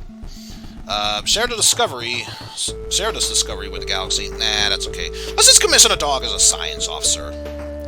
You make the dog an advising officer of the science team, realizing it means that one of the other scientists now has to work for his own dog. Well, that's what he gets for creating a serum that makes a dog intelligent. He has to learn better. And that's the one point we needed to succeed there, so let's take it. The dog is brilliant, but needs a lot of training in interpersonal protocol before he's capable of doing his job, without barking orders at everyone. You write a reference for Galaxy Force Academy, where the dog enrolls as a candidate. Gain 1 diplomacy point. Onward to the Red Nebula, the quest for more food. Food Replicator Revolt. The AI controlling the ship's food replicator has decided it's graduated from common food, and is only willing to produce tiny portions of space gourmet meals from now on. But it's burger night, and your crew really just wants their burgers. Should we study the replicator? Nah. Sell the replicator? Fuck no. Let's just sell the crew on Space Gourmet. We got diplomacy for that. You create an informative slideshow presentation to convince the crew of the merits of this new fancy food. If you are being honest, you all know this dumpy spaceship could use some classing up anyway.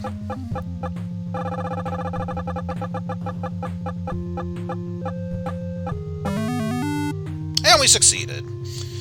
Plus, I'm pretty sure the only other thing was 2. That would not have worked. Because we would have gotten 1 1-2, and still would have failed, so yeah. It's a good thing we used diplomacy. In a fit of rage, Jerry quits. He really wanted his burgers. But when he looks around for support, the rest of the crew shrugs and says, they could adopt a new menu. Jerry leaves feeling foolish. It's alright, he was a jerk anyway. Got some more food, though we lost one crew member, but again, he was a jerk. He kind of deserved it. Chance for more food or chance for more food? We're getting so much food. Why stop the food train?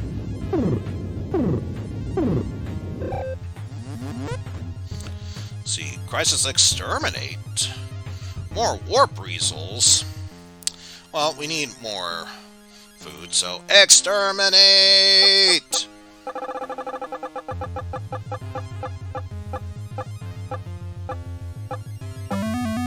Success!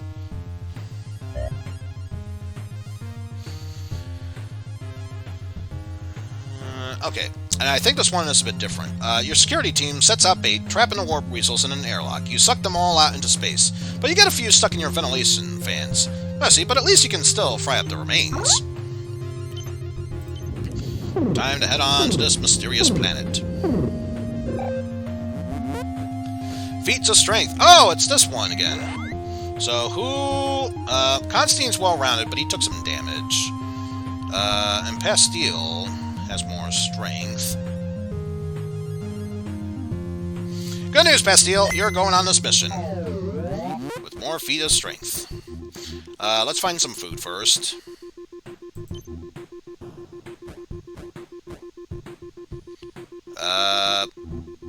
Only other good option we could have is to eat the leafy-looking thing.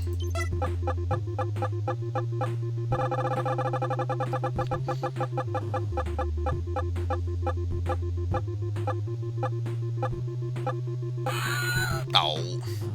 Oh well. Either way. Well, a little bland. It's definitely edible. You receive a bustle of the stuff, but quickly receive reports that it gives people with green eyes a horrible, debilitating rash. Sorry, Eizen. Got more food, at least. Moving onward. Let's see. The only other thing we could do is to try and ride and befriend this elephant centaur. With arms outstretched, Pastille drops their weapons and tries to reason with this creature. And considering this is a arena, how much you want to bet it's going to end poorly? Ended badly, but not very poorly, at least. No dice! This creature is only here to fight, and fight it shall. Pastille runs around like crazy, while the rest of the team tries to subdue the angry creature. Several casualties later, it succumbs to the team's weapons. Onward to the next challenge.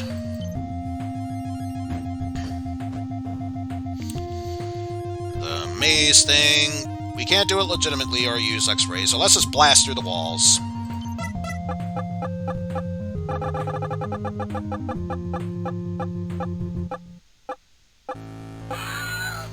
And same thing happens. Only this time, Richard Pestka was the one who fell victim to that. And one last challenge to go through. The challenge of ice cream? And once again, share it with everyone.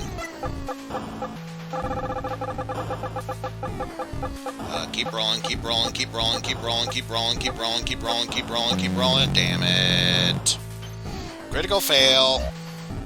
Nobody wants it. In an effort to show how yummy it is, Pastille takes a big mouthful and makes a satisfied yum sound. The officer keels over, ice cream pouring from their eyes. Oh, ice cream. Well, it's a good thing you're a robot, so it just passes right by you. But we lost a whole bunch of crew. Let's go for lifelong friendship. A single tear rolls down the arena master's face. I, too, know the pit of despair that is loneliness. You shall never go wanting for friends ever again! So we get 60 more food and 13 more crew. That's the important thing. So, more well-stocked on food, and definitely more crew members, so there's the importance in that. Sell more crew members. Why would we do that? Especially when we got that order for that. Okay, I think what we'll do is a chance for more crew at the Class G Star and get fuel afterwards.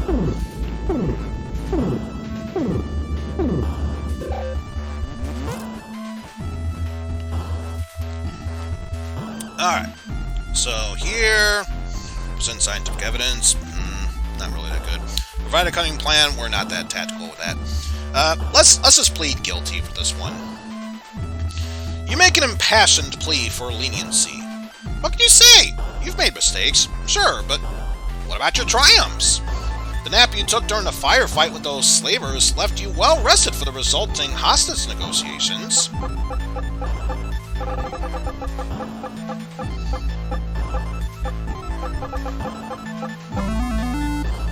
And considering the only other option was for 2, 1, 2, 3, 4, that would have been a fail, so we made the right decision pleading guilty. The Admiral is swayed by your eloquent plea. He agrees to drop the charges and fast-track the request for additional crew to be submitted 137 months ago. Bureaucratical! You empty out your refrigerator chamber and fill it with bunks. So lost 3 food, which we had plenty of food to begin with, and definitely stocked up on crew. Although, it turns out, I believe I have minor IRL stuff to deal with right now, so this may as well be a good enough time to take a small break. If anyone wants to grab a quick snack, stretch their legs, or even go to the bathroom, this is the absolute best time to do so. When we come back, we shall tackle some more Orion Trail. So, with that said, we shall see you all in a bit, folks.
Alrighty, we are back, folks. Sorry for the sudden abrupt at that point. It turns out my mother finally decided, yeah, it's a good time to shop, and decided she wanted to steal my attention away to help her out with that. On a blistering hot day. So, most of the time was helping her with the groceries. The other was actually hopping in the shower for a quick moment, if only so I could cool myself off, which, not gonna lie, felt very refreshing. Also, while I was out, I noticed that my room was getting a bit stifling. For some reason, even though it's on cool right now, it's reading 74 degrees. That's way too hot in my opinion. So I at least brought it down a few clicks, so hopefully that'll help the room cool down a bit. That is neither here nor there. Let's continue on our merry journey through the galaxy that we may not have explored before. Lucky coin! While looking for a remote in your quarters, you discovered an incredibly rare Hotapulon 7-sided coin. Usually the Hotapulons destroy these on sites, so you must be really lucky.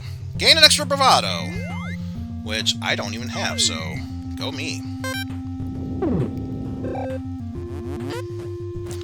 Aw, not him again. Let's just offer him a snack. Hopefully, once he gets that snack, he'll leave. You let the Kapalka know that he can stay for a quick snack, but that he's got to go because you are really busy and now is not a great time.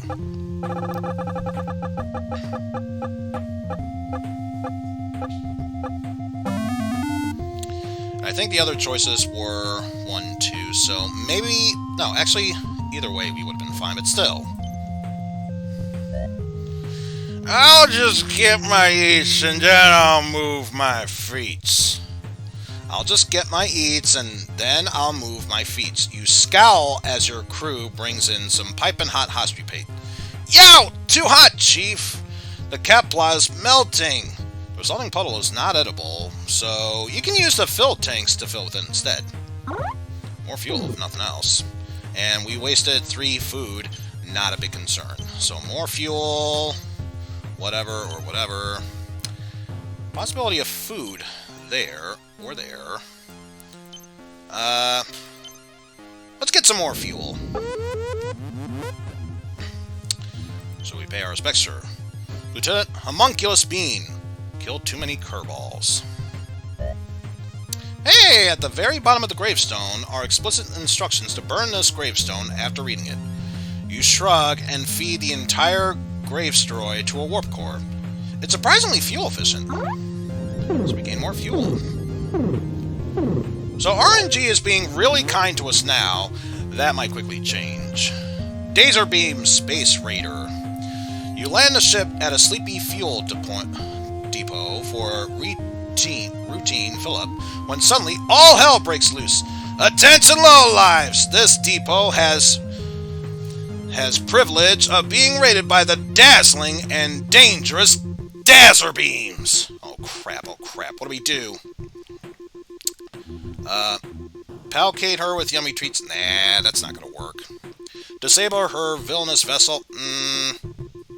Nah, I don't think that's gonna cut through. Let's just explain that we don't want any trouble to her. Clearly, Dazer Beam has not noticed your gleaming Galaxy Force vessel. As a favor to her, you hailed her a ship, making sure she knows that you're there. After all, we wouldn't want anything bad to happen, would we?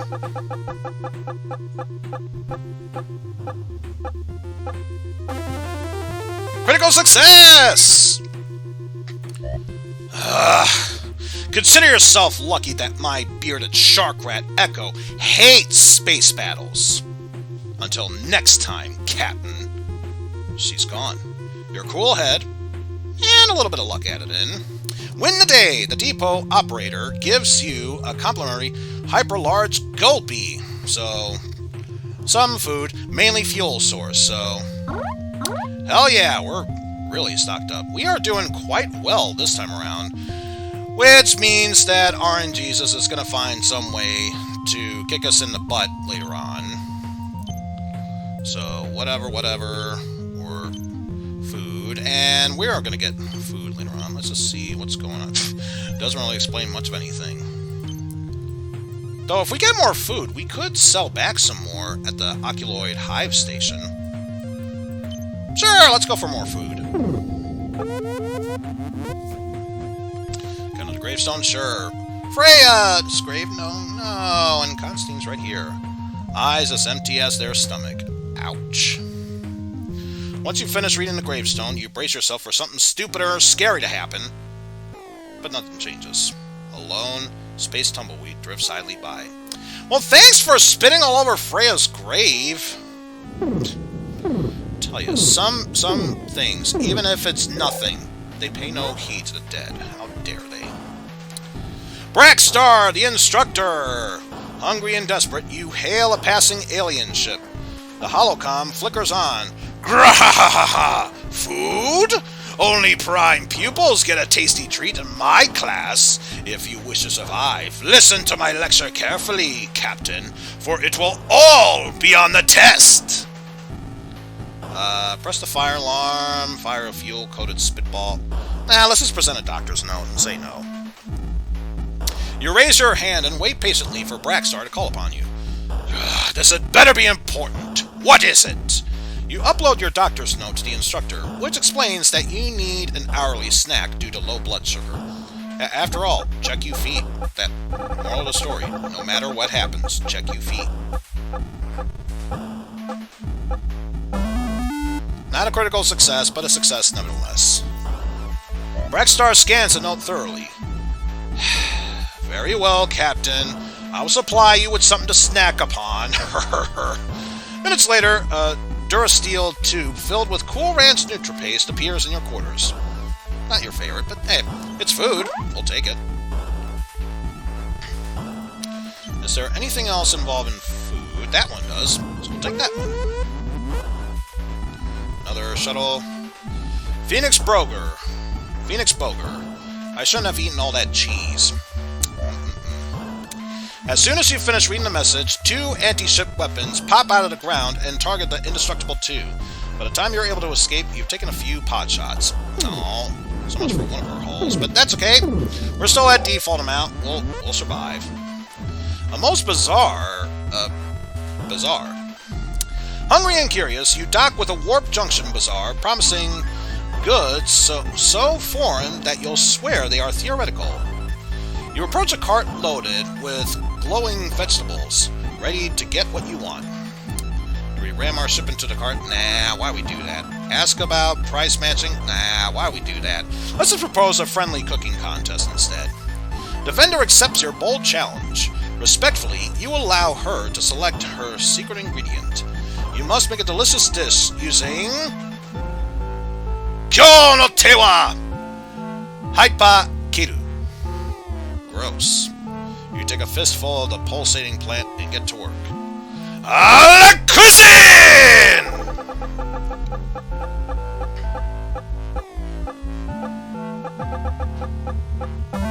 Hey! We beat the Iron Chef and managed to come up on top. In minutes, you prepare a hyper kale and ultravioletus salad with a tangy honey NutriPaste dressing. The judges proclaim that your dish is the winner. They ask for more, but you still manage to take more food with you than you serve. So now, we have a choice. Either go there for more crew, which honestly we could survive with that. Whole bunch of nothing there. I think what we'll do is we'll head for the Oculoid Hive Station, since we have the extra food. Operation Binge Watch! You've just finished watching the 2nd season of GFPD, Space Crimes Division. Your head is swimming with many new elaborate plots and plans that you cannot wait to try. Tactics has been upgraded, especially since I didn't have any. Probably a good thing, too.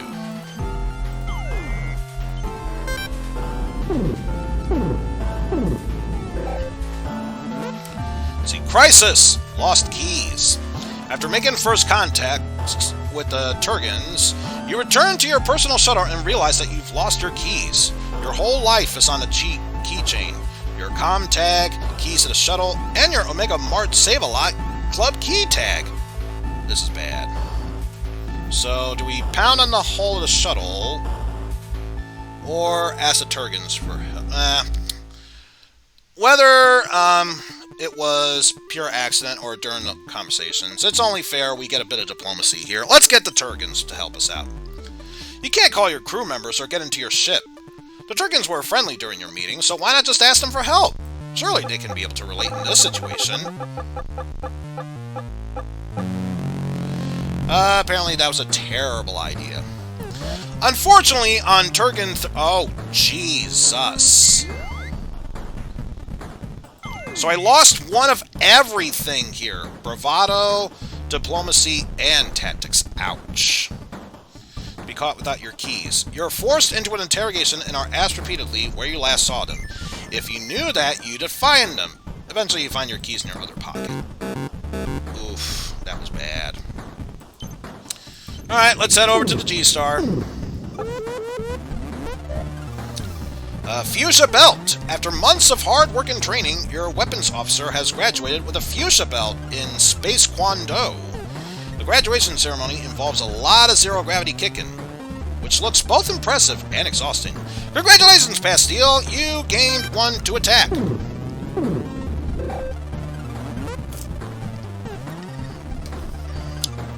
But now it's time for us to set a course for savings! Sensors show a massive vessel approaching, and all channels are jammed with a catchy tune. It's an Omega Mart Superstore. Galaxy Force ships can't repel bargains of this magnitude. Your crew turns to you with big doe eyes. This is going to be really costly. Do we compile a shopping list, but only if what we need, a shopping spree, would help build morale, or more than likely, see customer service for an exchange. You approach the massive compute terminal labeled Returns and Exchanges. You clear your throat and put your best disarming smile as you walk up to the imposing monolith of customer relations. And even in real life, I know this all too well. Didn't go quite as well, but it could have been much worse. Lost a whole bunch of fuel for that. Typically, Omega Mart gets the better of you, and this time is no exception. As you begin Hour 3 of filing out Form 107-B, the return of non-nuclear conditional merchandise, you recall that you left your ship running this whole time. Damn it.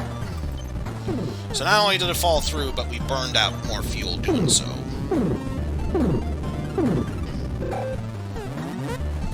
Alright, well, first things first, let's get some contraband. Is there anything more exotic? Dazzle me with danger. We could use an upgrade on Bravado, but what about sensitive data? The one thing we really need is Bravado.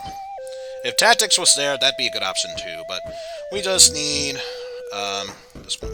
One of the Oculoids, step forward. I've got this illegal phase modification that's guaranteed to pack a punch. I also have an impractical pair of jagged metal dice. Ooh, the dice! The Oculoids giggle, his eyeball stalks, and wants to know what you'll be willing to trade for the deadly novelty dice. Well, here's the thing. We can sell a whole bunch of food for credits, so we'll just trade 4 of our assistants for that. After more hushed conversations, a convoluted series of contact suppliers and negotiators, the trade is complete. We didn't need those 4 people anyway, so for now, let's just trade resources for a bit more hull. And we can easily replace the crew that easily, and more fuel. And actually, let's get rid of 1 hull and add in more fuel. There we go. Much better. And the last thing we'll do before we head out, since Pastille and Constantine could use it, we'll use up 30 of our food in order to heal up. Time to kick back. Yeah. Yeah.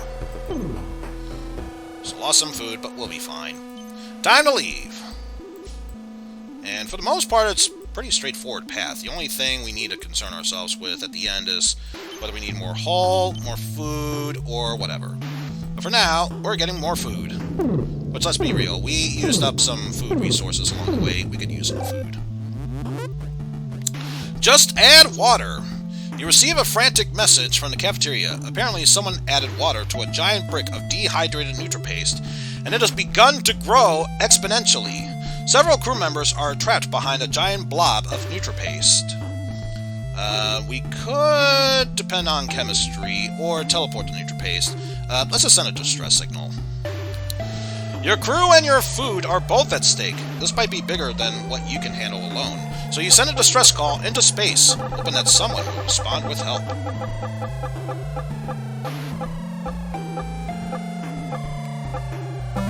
Hey, just barely made it. A squadron of elderly people arrive to help, beating down a NutriPaste with their canes and walkers and cutting it into meal-sized portion.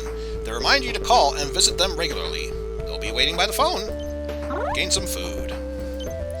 Next up, the Class M Star for the chance of getting more crew members. Oh, it's you again. And offer myself as payment. And we just risked for food, so yeah, I'll offer myself as payment. You calmly inform the slaver that you are coming aboard as payment for the toll. Even though you give a sly wink, your first officer's bewildered expression doesn't change. And I'm expecting failure ahoy. Oh, it actually worked. Bravado strikes again! You arrive on the ship and convince people to join your daring escape. After collecting 2 tubes of NutriPaste, 3 rolls of pigeon tape, and countless trash bags, you return safely to your ship with some new crew members in tow. Huzzah! And now on to the Class B Dwarf Star. Crisis! Mischievous moon mosquitoes. Fumigate the ship. Let's just capture them for study. So how's it going, Shadow Derpy? But yes, much like before, I'm expecting failures ahoy. It's not a critical failure, I'll take it. The science team spends many hours trying to catch the crafty space bugs, but eventually give up after accidentally killing a batch by forgetting to put air holes in the jar lid. Great job, team. Great job. Lost 30 food and 50 fuel. That was mainly a hit for my food more than anything else. The Red Nebula to get more crew members. Before so, heartfelt apology. You hear a knock on the door to your headquarters, and one of your officers cracks the door open. Hey, I just wanted to apologize for earlier. It won't happen again. You're not entirely sure what this transgression was, but all is forgiven. This is Opie we're talking about. He knows what he did. At least he gains 1 point of diplomacy, so there's that. Signotaurus. Shit in tactics. Not that good with bravado, so let's just send our gunners. Your gunner is as tough as nails, and possibly even pointier. And physical toughness goes hand in hand with mental fortitude anyways. So you wouldn't trust anyone else given these circumstances. Motto, if someone's attacking you with mind powers, shoot to kill. And it pays off in quite the expended amount of way because it's a critical success. Your gunner launches a psychic rocket barrage. Apparently, Sigcognitus knew so little about the technical spec of intergalactic munitions-based warfare, and several thralls fled to your ship during the lapse of their mind control. We gained 10 more crew members, and apparently Opie gained a point towards attack. Now, however, we are starting to run low on food, so let's head towards the Pink Nebula. Brooks broke the brakes. Your co-pilot, Ensign Blarth Brooks, forgot to disengage the parking brake when you last left your stop. Thanks to his error, your main thrusters are now a mangled mess. It's a good thing we bought that one hull, so now we're back to default 6. But yeah, at this rate, we should be fine. No space for the Sasquatch. Great. Great. Well, we're definitely not going into an airlock. Let's try and capture it for research. The immense Arctic creature has survived in the ship's freezer for close to 3 months, and the freezers are set to 6 snowflakes. 6! Surely there are valuable discoveries that had to be had by keeping it in a holding tank.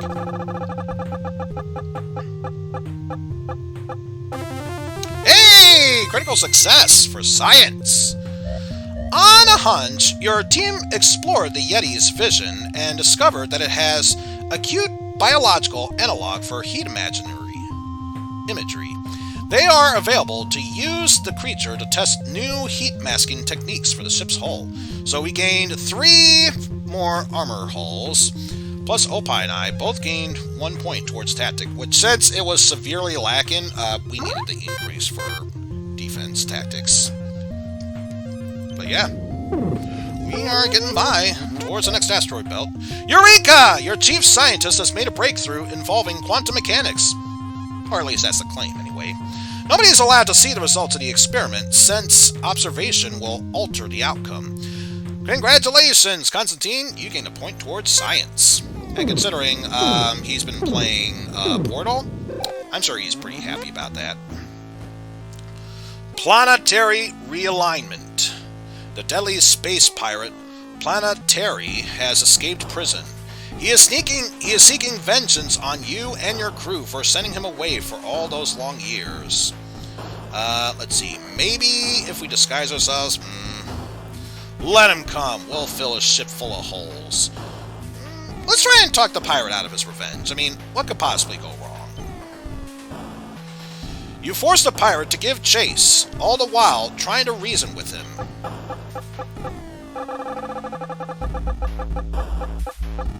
And survey says, either way we would have been fine, but diplomacy is the key.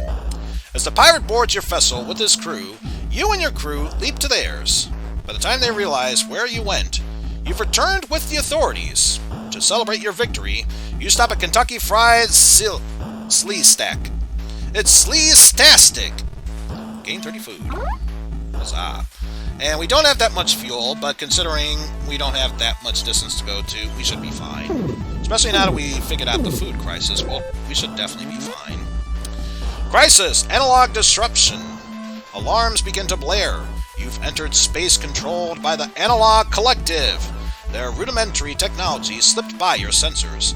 Nearly a dozen hodgepodge cubes float into view. You don't think you've been detected yet. It's a good thing we got those ticks in that. Let's put, we got plenty of hull. Worst case scenario, we lose some of that. Let's just power down and see if we can sneak on by. The Analog Collective has a hatred for modern technology. So if you can sneak by their cubes, they won't forcibly downgrade you and your crew. You power down everything but the bare essentials, like life support, and begin coasting on by.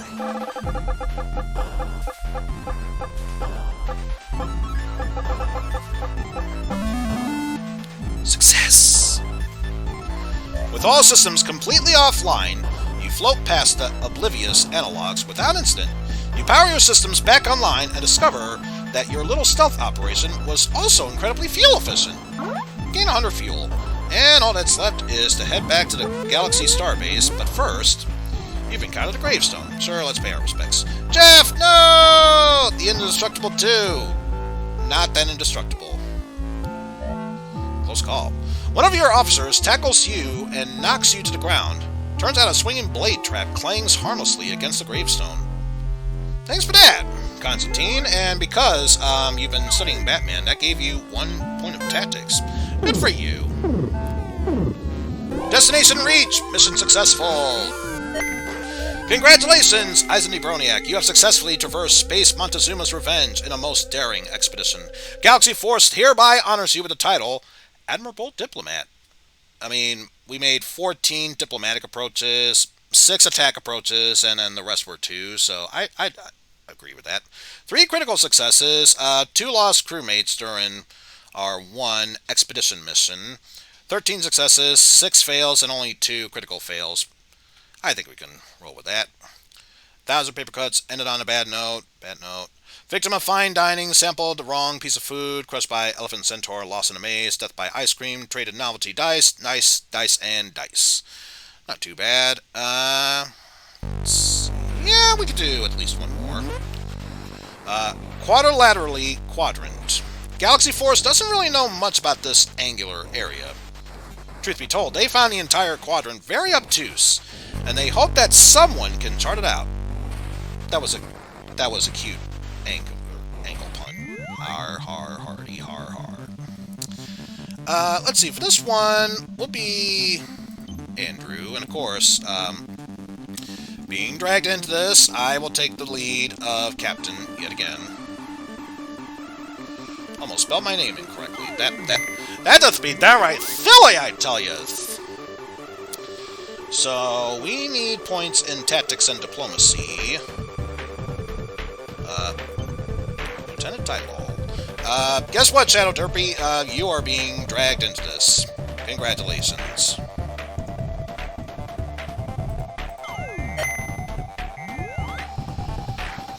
Now, we also need more points in tactics and diplomacy. And since we haven't brought her in yet, let's click on you. We'll drag Freya into this. Welcome to the team, Freya. Now, if we can get some more diplomacy, we cannot.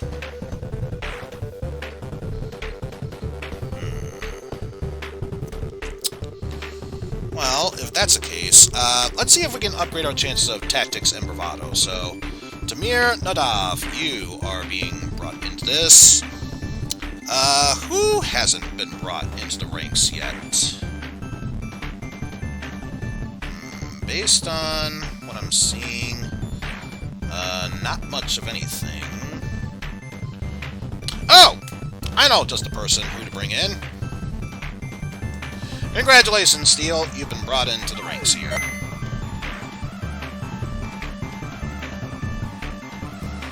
And yeah, this time we have a really long path to take. So, 1, 2, 3, 4. 1, 2, 3, 4. Again, at this point, we need as much fuel and food as we can get. Hull and crew members will come later. And based on what decision we make, we'll determine what to get next. We got plenty of fuel, so don't need to worry about that. But I think our next destination afterwards would be that asteroid belt. So, a Class O star or a Class B-er star. It's like a Class B, but way more blue, which is true. Class O stars are young and hot. Like, temperature hot, not attractive hot. Let's go for the B-er star.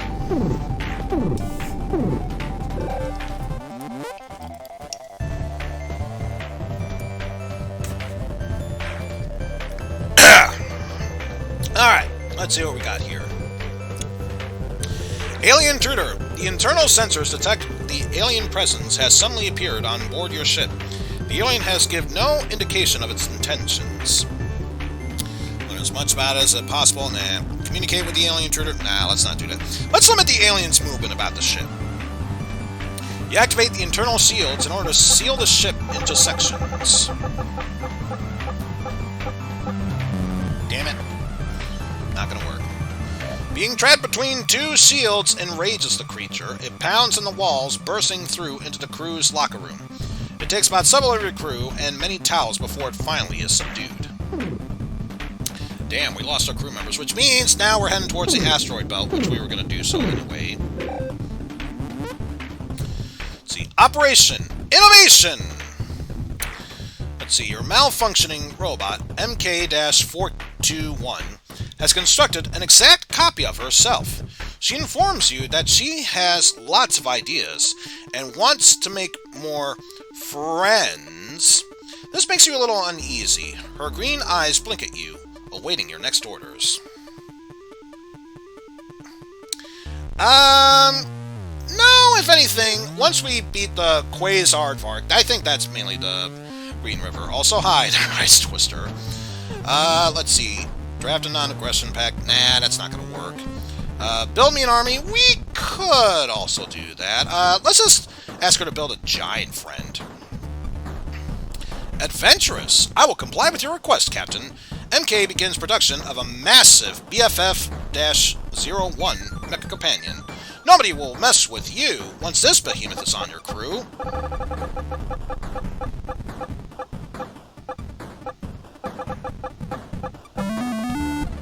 It's not a critical success, but it's a success nonetheless. The BFF-01 is complete. You draft a training regimen for your new crew, Mechanical Colossus, but MK interrupts, apologetic. Biff wishes to serve in the cafeteria. Several burnt meals later, Biff takes up kitchen duty, freeing up some cadets. So, we lost some food, but we made up for the lost crew members. I'll take it. So, we can head over to whatever or whatever. More importantly, next destination, whatever, and whatever. Good choices there. Food afterwards, and plating afterwards. Well, I was going to head for the detected planet anyway, so we'll head there and then go to one of the food destinations. So, why don't we... B-star or B-star? Decisions! Let's just go for the top B-star. Crisis! Jelly beans in space! You begin to find multicolored jelly beans all over the ship. It's as though they appear magically, and they appear all over the place. Hundreds of them, and they're delicious, in all different flavors. So we could either collect and eat them at the risk of some crew members but gain more food, or we can involve our science team. Either way, science is the answer. Let's collect and eat them. While this is unusual, you're not sure it's a problem. I mean, who doesn't love jelly beans? They keep showing up, right? So we'll just keep eating them.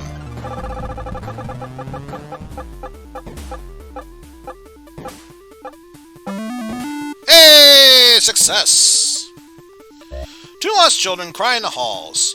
They left a trail of jelly beans to help them find their way home, and you've eaten them all. Their grateful parents give you all the jelly beans. Several crew go into diabetic coma. But at least the kids are safe. So, yeah, two of them fell into a food coma, so I have to pay respects there. But hey, speaking of F, we got food. Let's head for vacation destination. Let's see, misplaced paperwork. Oh, no. Ha! Joke's on you! I don't have any tactics to lose. After an hour of looking, no one can find the hourly productively report. That should make drafting the next one easier, at least. Didn't lose any tactics, so what's it matter to me?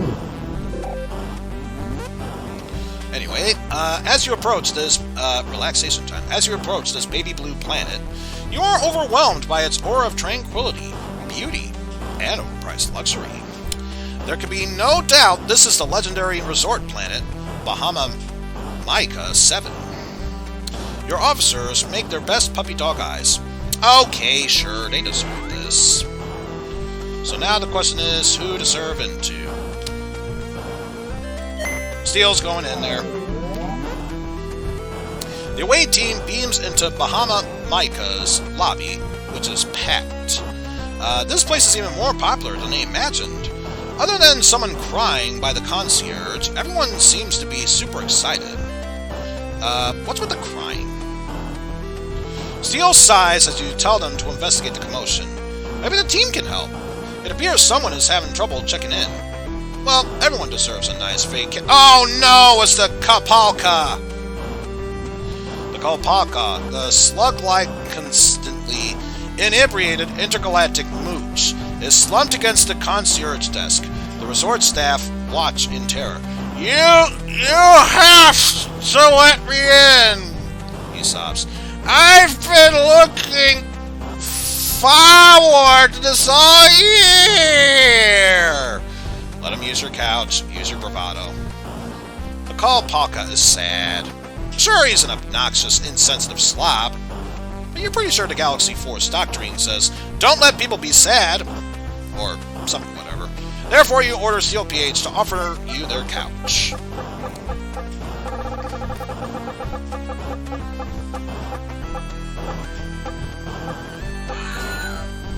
And it worked out, too. The Kalpaka immediately passes out on the couch. It turns out the Kalpaka sleeps. All the unabsorbed food from its mooching is excreted. It's totally gross, but totally edible. Ross Williams, however, resigns out of disgust. Anyway, now that we have taken care of that, the room is the epitome of luxury. It opens to a view of the ocean, and the bed is made up of warped weasel fur. The room even pulses in hypnotic rhythm. No, wait, that's the neighbor in the room playing very, very loud music. Inform the resort manager or confront the neighbor. Confront them.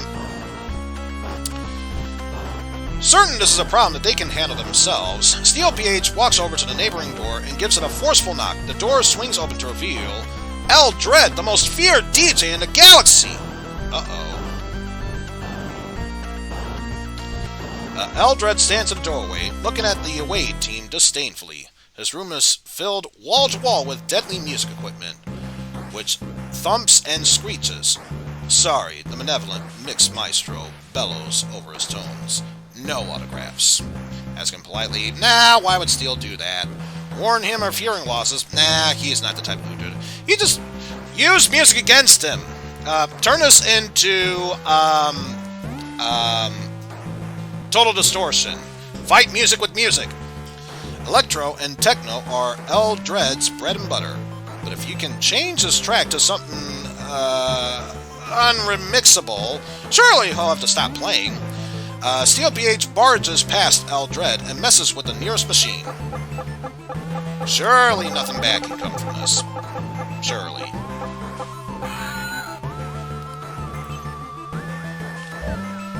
As the refrain of Muzord's third concerto floats into the room, Eldred groans. I can't sample this. Everyone will think I'm pretentious.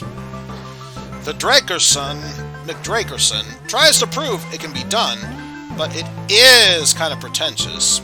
They leave. In the morning, everything becomes clear. The team arrived in Bahama Maika 7 at the same time as the annual EvilCon, a gathering of the galaxy's villains, from the dangerous and cunning to the downright incompetent.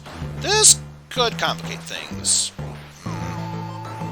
Check out the Evil Expo! You may not have intended to send your away team to a villain convention, but that's why they're there. You'd be remiss if you didn't snoop around. You order Steel PH to check out the convention floor. Among the many events at EvilCon are specialty talks given by some of the galaxy's most feared villains. If the team attends one of these lectures, maybe Steel PH can learn how they tick? But which one? Around diplomacy, read their minds. Who cares about that? Taking a chance on victory? Could do that. So, you think he can monologue? Let's go for that. So, you think he can monologue? Is a tutorial workshop offered by Backstar. Evil lectures are his teaching specialties, after all. Let's just hope he doesn't give one of his infamous pop quizzes.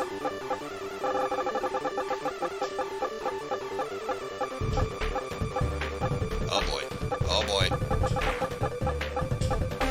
Critical success! Bravado prevails.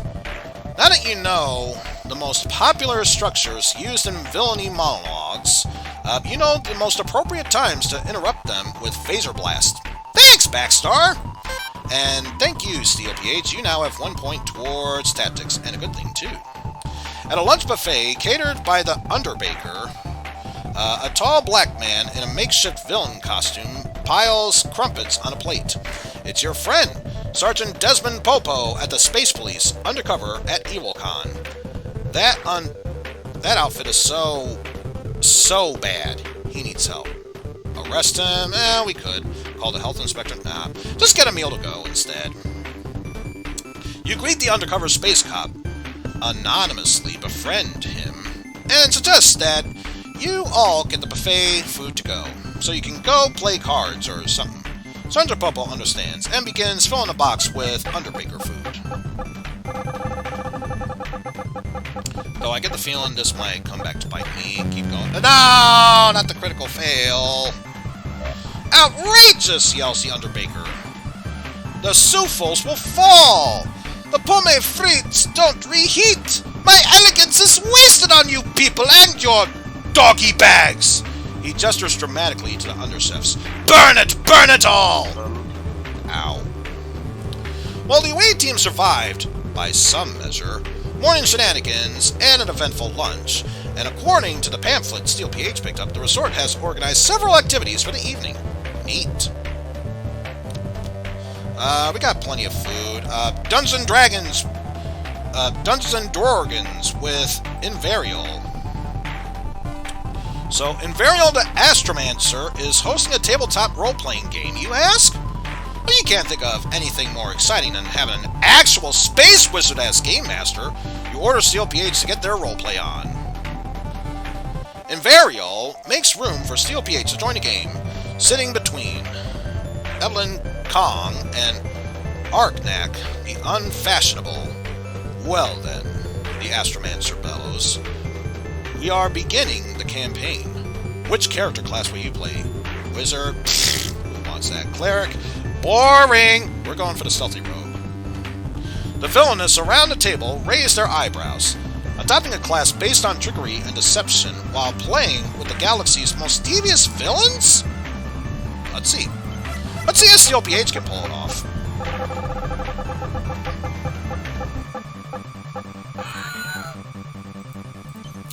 Let's see. Steel PH is an excellent rogue.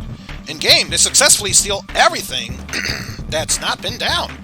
After the game, they realize Broniac stole one of the crews in real life, but still feels that the game was an overall win. In all fairness, Andrew Jackson was a bit of an asshole, so good riddance. Apparently, it's a tradition for the villains to try to destroy each other. None of them ever die, of course, though bystanders do. The away team needs to side with one of them in order to avoid being those bystanders, but who? General Evelyn Kong, the Dazzler Beams, or the indestructible Backstar? Kong. Before Steel PH can act, they find themselves in a goopy embrace. Hey, buddy! A slurred voice says. I'm here to help! Great. Looks like Kapalka is your ally, whether you like it or not.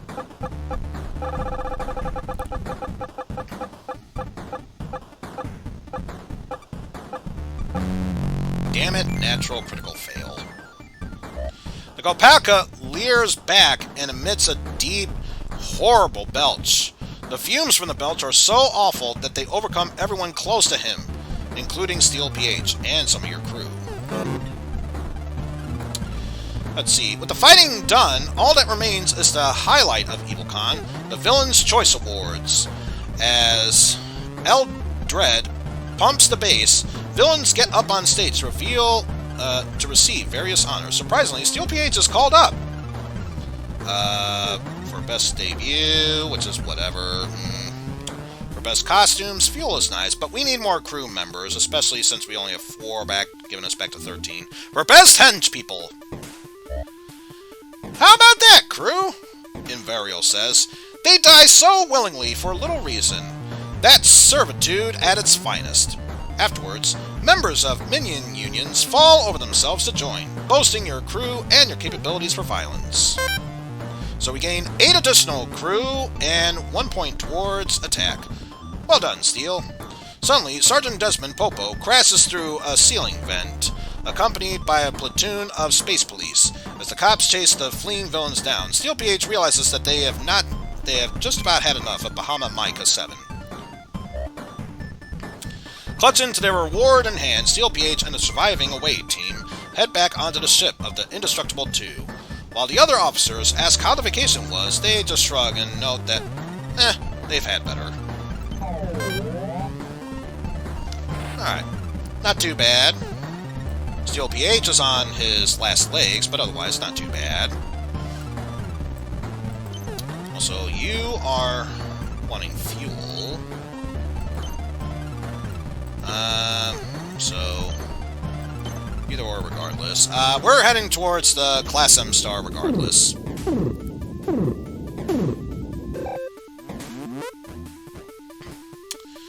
Alright, let's see. More Sasquatch. Lure into the airlock and then whoosh. Your chief security sergeant chuckles as you continue to pantomime the effects of this tactical diversion.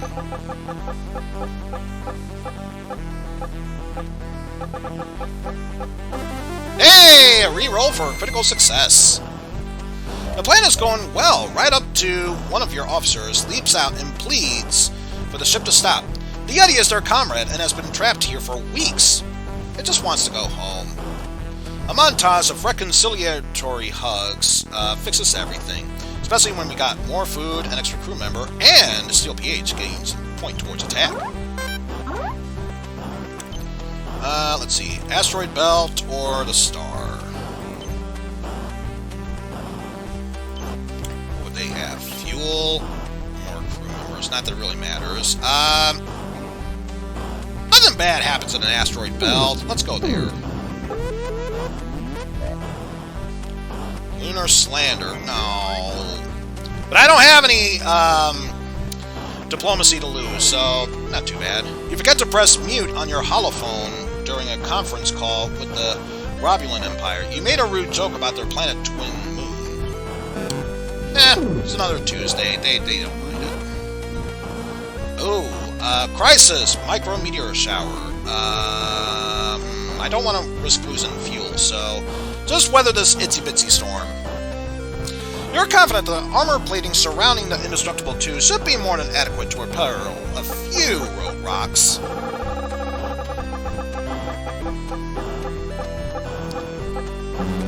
Damn it, critical fail.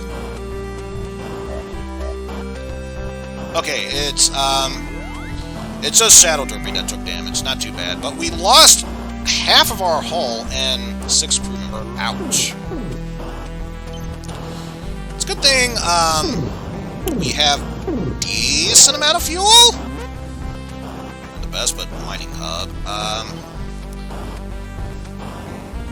Let's trade for resources. We'll sell 1 fuel and 1, 2, 3, 4. That 1, 2, 3. Fix the hull and get those crew members back.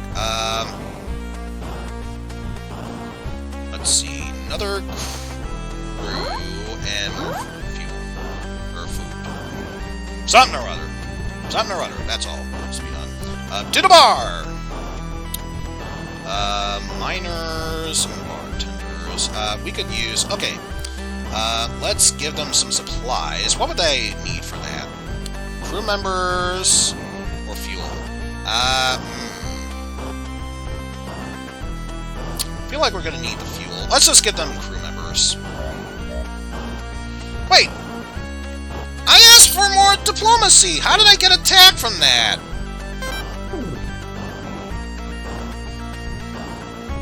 Someone please clip that. I'm pretty sure I chose diplomacy. Why did I get attacked from that?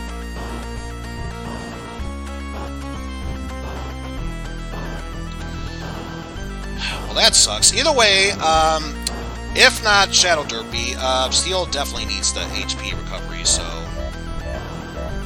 Just at once. Yeah.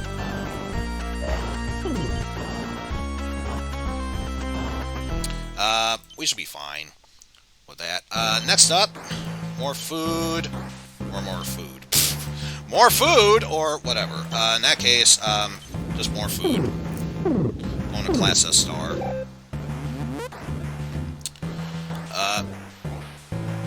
Cytoplasmic ocean. Okay, I take it back. This is a true green river. What initially appeared to be a star seems to be a planetoid covered in a calm golden ocean. Suddenly, your sensors indicate multiple anomalies coming from the planet, and inside your ship, you believed is space ghosts. This would be scary. Run some tests. No, wait. Attempt to communicate. Fuck no with that.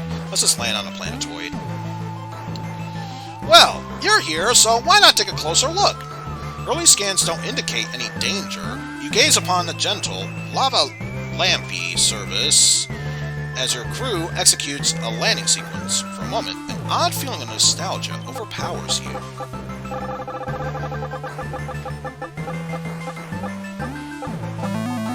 Success! And I think if we use science, that would have succeeded, but if we use diplomacy, that would have failed, so... Either way, we're fine. As you float on the surface, the patterns pulsating on the surface appear to be more complex now. You study it intently as something in them feels somewhat familiar and warm. An officer snaps you out of your stupor to report that the liquid appears to be nutrient-rich. Gain food. What do you need? Hull points. So if that's the case, anytime we go up, we are locked out of that. So I think what we'll do, the Dwarf Star, fuel, and fuel. Which, honestly, we need more fuel anyway, so why not? Use a Class X Dwarf Star. Who knows, maybe we'll gain some hull to sell off. Crisis! Stray torpedo! Warning, you are being targeted by a slow-moving torpedo belonging to Galaxy Force? Upon closer study, it turns out that it's one of your torpedoes. One of your previously fired volleys must have missed and got its targeting scrambled. We can risk losing crew members, so let's just recover it. It's really unusual that one of your torpedoes has managed to reacquire the Indestructible 2 as its target. It might be worth recovering it for a study. You assemble a team and send them out on a shuttle.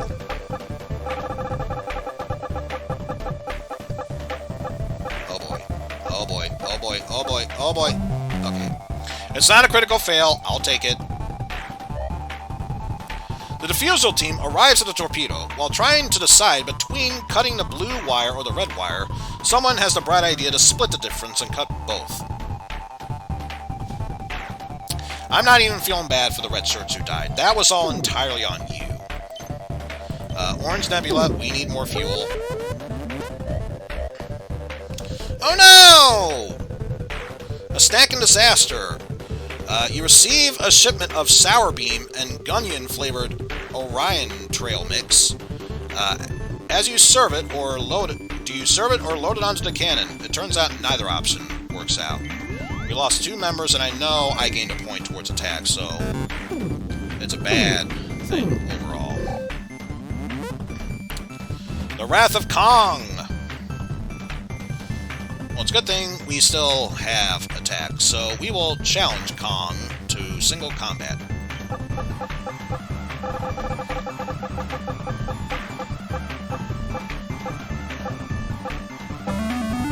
Success! Things look grim, but you rally using her incredible strength against her. You hurl her onto your ship's main airlock. Now that you have the upper hand, you get some new, less treacherous terms. Your ship works, and it's full of fuel. Which means only one thing, more fuel. On the way, sure, we'll pay our respects. Ooger. Expired of exhaustion from getting a 27-hour space loving from the famed giant tentacle monster of the Medusa Cascade. You hear a loud hum around you, and suddenly everything made of metal begins flying towards the gravestone. Soon the grave is covered with watches, belt buckles, and prestigious awards, and you're forced to use extra fuel in order to escape. Oh. At least we still walked away with some fuel that we got earlier. Let's see. Existential crisis! One of your ensigns has been reading too much metaphysical philosophy. They have started wondering loudly if they really exist, or if maybe only they exist and everyone else is a figment of their imagination. It's freaking everyone out. Research, existence, probability? Nah. What would Sitar do? Nah. Let's just hire a therapist. You made the right choice in calling me, the psychiatrist says, as she eyes to the ensign's quarters. The only real way to deal with philosophy is with a good therapy. Come on, keep going, keep going, keep going. Damn it! That psychiatrist was a fucking liar. And it cost us all of our fuel! And it cost me some science. You later find that psychiatrist is rocking on the floor, clutching her knees. I must exist! I must exist! She muttered. The ensign shrugs and says, I mean, maybe, but you still haven't proven it. You fly to get the professional help some help. Great, now we need to call an SOS.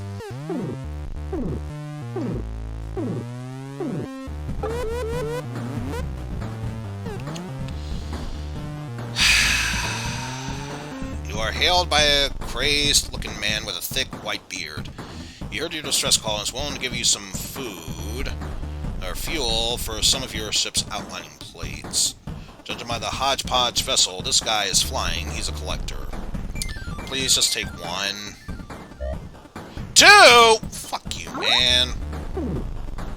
Well, now it's pointless going there, even if we sell all of our fuel. Or food, it's not worth it. Let's just get more crew members with the detected anomaly. Red Eyes! Your transporter engineer calls you over, concerned. The transporter has activated on its own, displaying seemingly random coordinates. The engineer is convinced it's the virus. But you know a call to adventure when you see one. In that case, 3... Yeah, you had the best chance, Steel, so despite the 1 hit point you're lacking, you're going into this. Steel PH grits their teeth, ready to face whatever random danger you are sending them to. Are you sure about this, Cap? The transporter engineer says, looking warily at the display. These readings are really strange. Yes, send them out. Steel PH isn't going to get off that easily. It's time for adventure, damn it. You nod to the engineer, whose size the transporter fires, and atomizing the away team, and then you lose all contact with them. Steel PH stumbles forward, feeling disoriented. They've been dropped right back to the transporter room. The transporter engineer looks surprised when you see them. Oh, I didn't know you were out, she grumbles. What? Whatever, forget the mission. This is clearly not a worthy cause. A transporter didn't take them anywhere. And as far as Steel PH is concerned, that's a better outcome than being transported somewhere random. Everyone heads back to their quarters. Let's be real. If this is Steel, this is totally what he would choose. Returning to their quarters, Steel PH opens the door to discover their bed is already occupied by Steel PH! Dun dun dun! Distressing. The doppelganger seems to have fallen asleep reading a book. Get to know. Nah, that's not gonna work. Dissect the double for science. Not gonna work. Just search the room. Steel begins to dig through the contents of the room to see if there is any clue as to what is going on here. It's their own room, after all, so searching it isn't really all that sketchy. Right?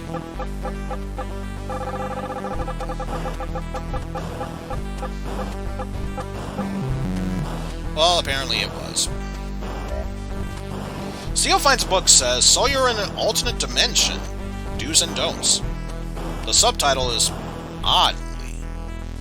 Some of your crew met the mirror counterparts and died. That's a very specific subtitle. Investigations verifies that this is not indeed your ship, the Indestructible 2, but rather the Invulnerable 2, a Force Galactic ship of a mirror universe where everyone has red eyes. The away team huddles and plans what their next move is. Take them down.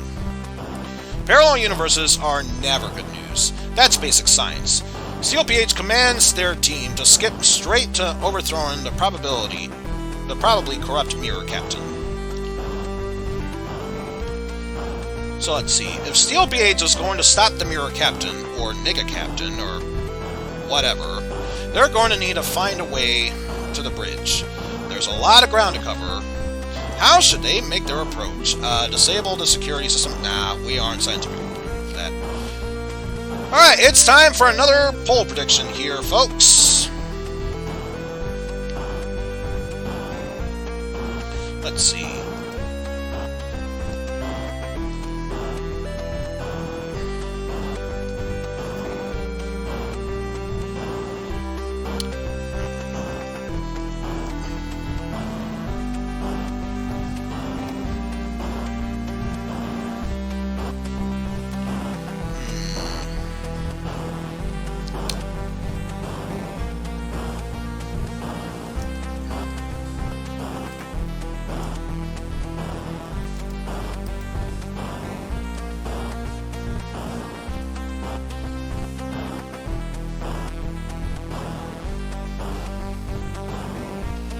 There we go. Kind of weird, but we have our choices of either take no prisoners or TSA, Tactical Space Action. Again, for 1 minute. Have at it, folks.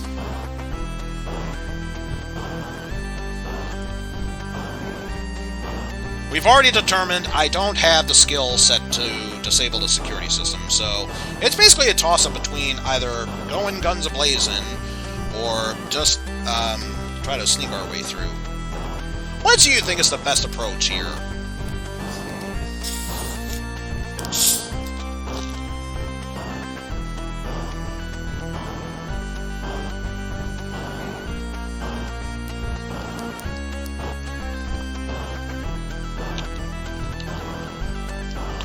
Alright, got about 10 seconds left, folks, so if you haven't voted already, please do so now.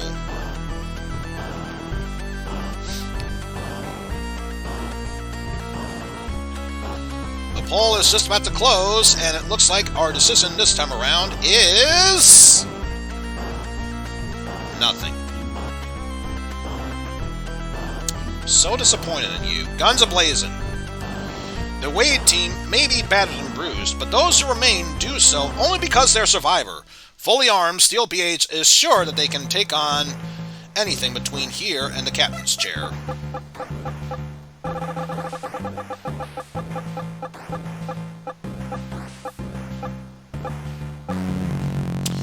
And this is why I wanted you to make the decision for me. You know I make terrible decisions when I am at the helm.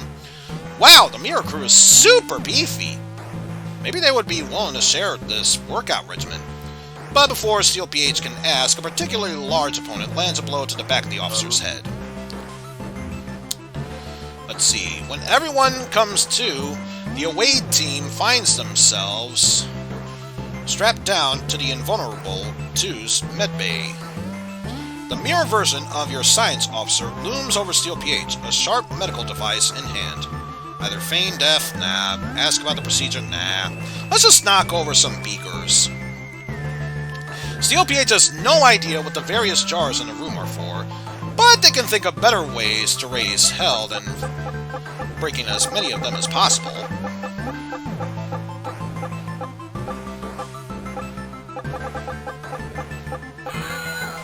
Alright, I'll take it. Smash! A purple mist is released and Steel PH accidentally inhales it. The next hour is a mayhem-filled blur where the science officer and Elliot and Theodore are eviscerated. At least the away team's free. That was close. They managed to escape the medbay. The away team now stands at the entrance of the bridge. Den of the Bizarro Captain. Steel PH hesitates for a moment. This will surely be dangerous. Are they really prepared? Let me guess. You only have 5 crew members left? Yep. And you are most likely going to die from this if you fail one more time. Most likely. Bring it on. Steel PH just made it this far. There's no turning back now. Time to see what twisted version of their hectic, handsome, and totally capable captain lurks behind this door. There they are. Sitting smugly in the invulnerable 2 captain's chair. The nigga captain. Steel PH is incensed. How dare they wear that beautiful face? It's time to end whatever evil schemes this mirror version has. Improvise an explosion? Nah. Kill them dead or grab a hostage. Kill it! Kill it! No, it's just Steel PH's mirror form.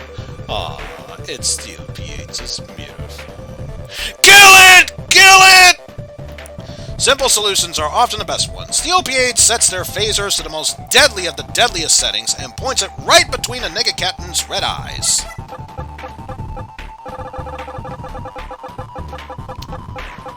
Not critical, not critical, not critical, not critical, not critical! Alright, so long as it doesn't do any damage, we'll be fine. Okay. Steel PH pulls the trigger, but it passes through the Nega Captain and ricochets into your own away team. The mirror crew on the bridge disappears. They were holograms! Self-destruct activated. A robotic voice chirps. The ship is coming apart, and time is running out. So Steel PH give the invulnerable 2 crew a second chance at the support of a galactic force, or should they just force the galactic resources? You know, for the good fall. Sacrifice it all to save... No, screw that. Let's see... We are low on fuel, and we need more hull. Just take their stuff. Gained some more crew members, and got some more food and fuel, so I'd say it worked out. Some Galactic Force crew members managed to stow away onto your transport the resources that you stole away, but most of them are stuck behind, screaming, as the invulnerable 2 breaks apart. Oh well, they were evil, right? Right? So including the crew that we came back with, we gained a profit of 9, so back to 13. Let's see. But Steel is on his last leg, so we gotta try and revive him as soon as possible. Either way, Green Nebula, ahoy! Floating debris. You've happened upon floating debris for several vessels. It's unclear whether they were fighting one another or ambushed by some jerk pirate. However, further scans have revealed some items of interest. Is that a hot tub? Yes! Yes, it is a hot tub! A very advanced top-of-the-line hot tub that outclasses your current one by a factor of 10. You install this salvage treasure onto your personal quarters and install your old one into the cafeteria. You know, for morale. Let's see. Intern Exodus. HR reports that your unpaid internships have expired. Interns made up most of your crew, and without them, your ship will go dark. Worse, no one will bring you your morning coffee. They are about to leave via shuttle. How do you respond? If we do the jobs ourselves and fail, that's going to risk our hull. Let's throw a fake career fair. You announce over comms that the Indestructible 2 will be hosting a job fair to help the departing interns know their future opportunities. Little do they know, the only career showcased will be the very low-paying one right here.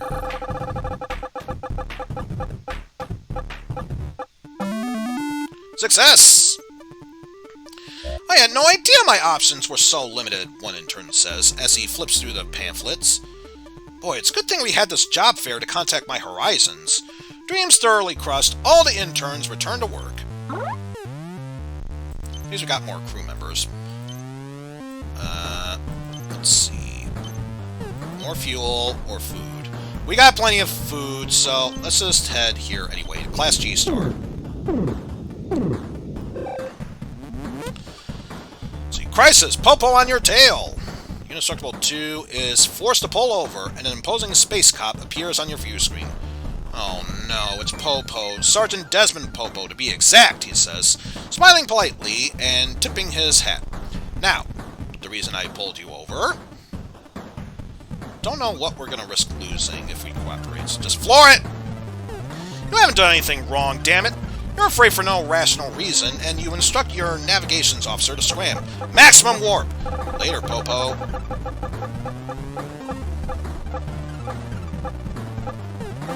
Critical success! Huzzah! When the space police finally catch up with you, they aren't angry. They're amazed at the speed and dexterity in which you escaped them. They request you consult propulsion and thermodynamics. They pay well. in fuel. And a good thing, too. We needed that fuel, and we gained a point towards diplomacy. Take that for what you will, I suppose, but progress is progress. Let's see, Planet of Primates. Nope. Let's just pretend we're in distress, because it's the best thing we have. Perhaps the apes will be more generous in your dealings if they believe that you're in trouble. You feign distress, dramatically begging for their help.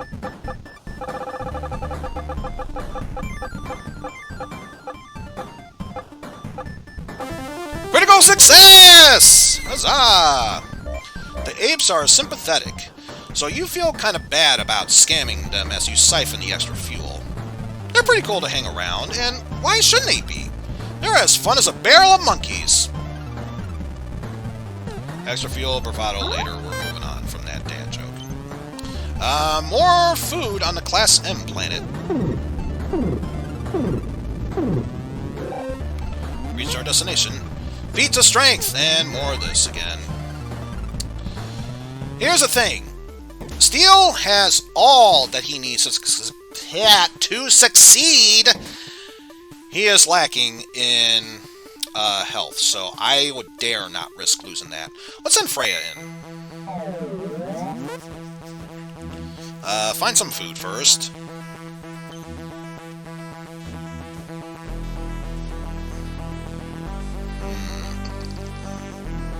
Not really the best of options. Let's go for the spiciest looking thing.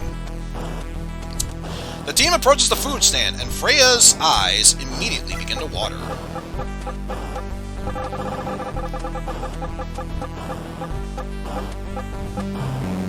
Damn. Let's see. Gain 10 food, but after a single bite, members of the away team burst into flames. It's pretty nasty. Fortunately, Freya only suffers from gastro discomfort. Ooh.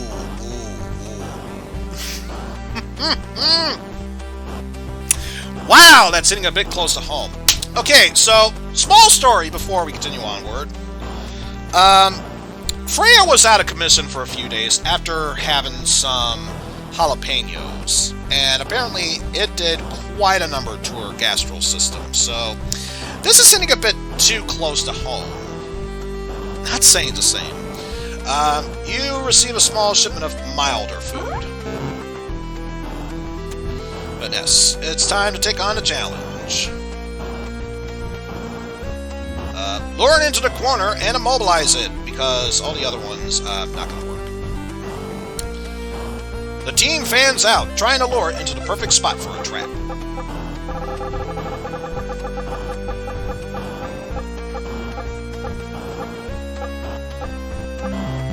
Damn, one spot away from risking one crew member.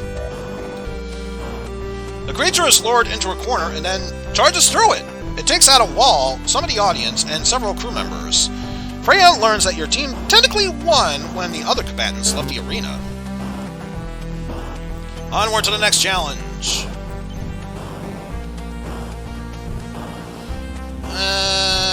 Cheaters never prosper. Let's just navigate through it legitimately. You tell Freya that they've definitely trained for this, and you should suck it up and solve it old school.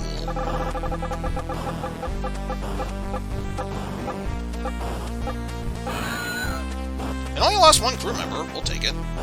The team searches for the exit and discovers a door which is some kind of service ladder. The team begins to climb it. Halfway up, however, Tarval loses their grip and falls into the darkness. One more challenge. Let's do this. The test of ice cream? Let's save it for later. This is simply too much ice cream, so you tell Freya to set their phasers to conserve and let them get to work.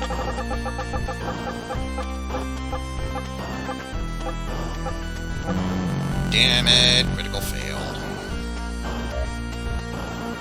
The crowd begins to boo. You can't save it for later! Boo! The crowd begins to throw their rocks at the team and beams Freya in the temple. Ow. The arena master apologizes profusely and gives the team a pass. So what do we want? Glory... No. Lifelong friendship. We needed more crew members anyway, and we get more food. Still need to solve the hull problem. But maybe if we get a whole bunch of food, we could trade that in for some.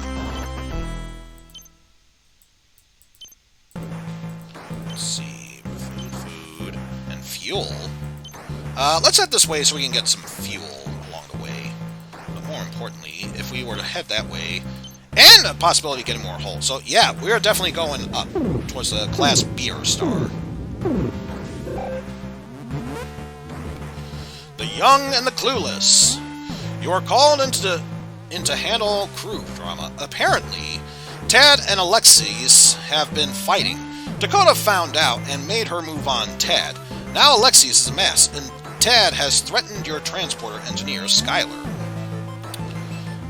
Make a move on Skylar, because while we could beat up Tad, we can't cover Alexis. She's too good for Tad. Let's make a move on Skylar.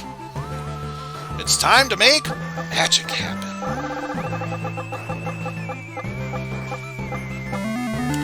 And, if we chose attack, we still would have succeeded, but I'm glad we chose bravado.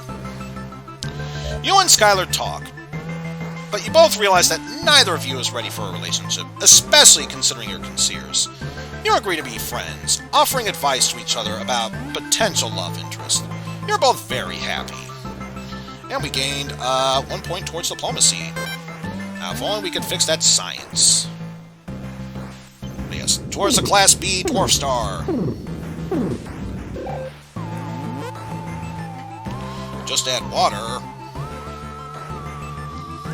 Look up a solution, and fast. Surely someone has heard of this phenomenon before. As quickly as possible, a scientist checks the intergalactic information superhighway for a solution.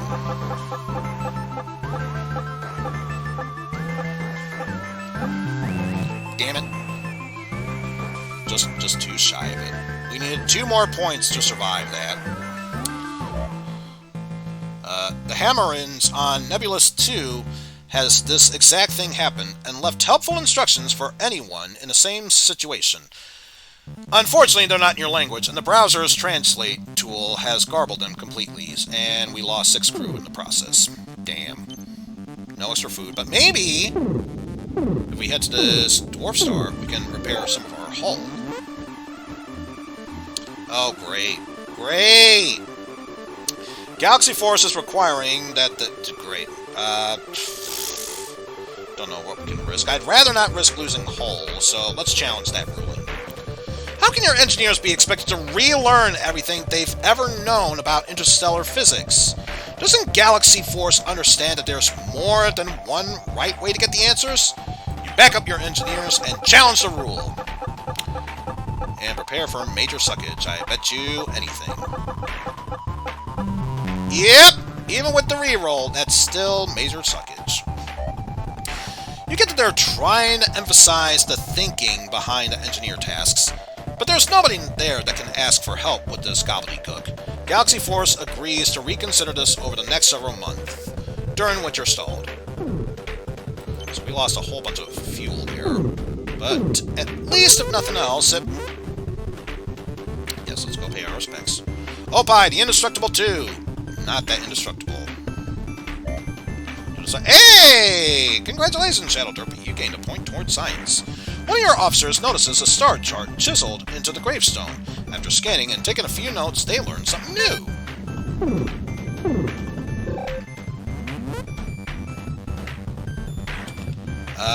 Let's see. Let's engage in some... get some resources first. No, we don't have enough for resources, or anything exotic, but we will... So 2 of those to get more credits. More hull. Please, for the love of God, more hull. Some more crew. And that's gonna be it. Yeah.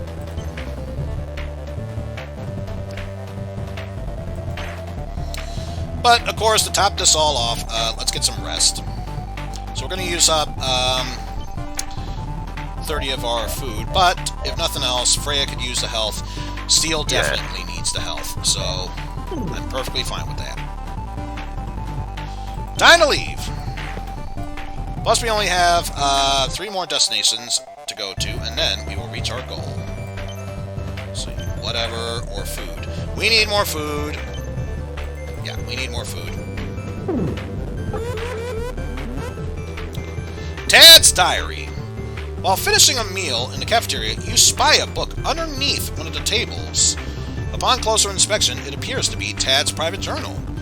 You should probably leave it, but Tad is infamous for being kind of a jerk.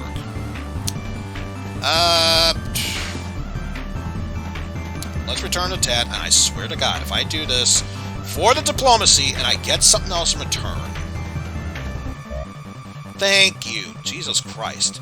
Despite the temptations of the juicy dirt contained within, you take the high road and close the book. You can't fight Tad anywhere nearby, so you just return it to his quarters.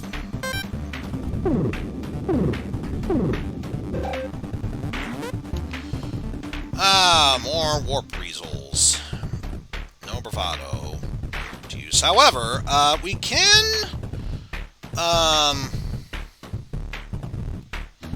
deploy droids to avoid loss of lives.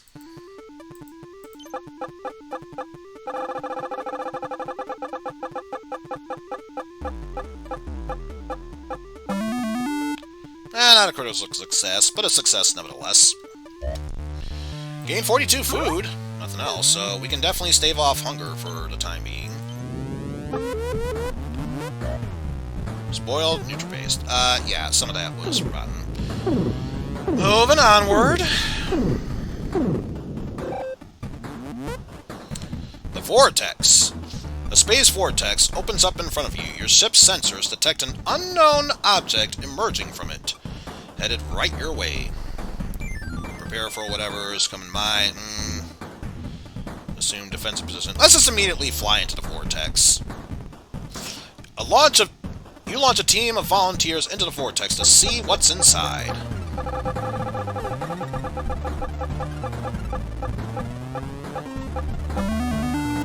And no matter what choice we made, we wouldn't have been fine either way, but bravado gets us through. A ship identical to yours emerges, led by your evil twin. When you lead a raiding party to steal supplies from the other ship, some of your crew decides your twin is much more fun to hang out with and decides to stay there. So we gain more food and fuel and lost 3 crew members. You know what? Good riddance, bad rubbish. So whatever, or we need more crew.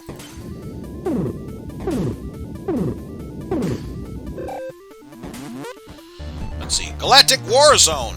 You've made it to the vast and perilous Vesper Nebula, an endless battle between the Takoshans, a chili powder people, and the Oculoids, a minor eyeball squid federation, rages across the nebula. So our main choice is either pass through the Takoshan lines or assault the falling Oculine lines. Let's just pass on by. You set a safe course behind the Takoshan lines, since they seem to have the advantage.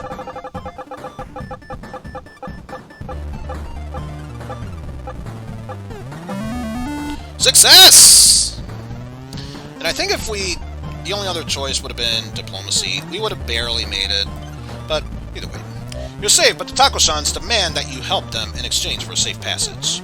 They ask you to train a few of their rookies. You agree, but they neglected to mention that they would also be using you as target practice. So we lost some hold, but at least that's back in the decent amount. So now it's time to head back to base.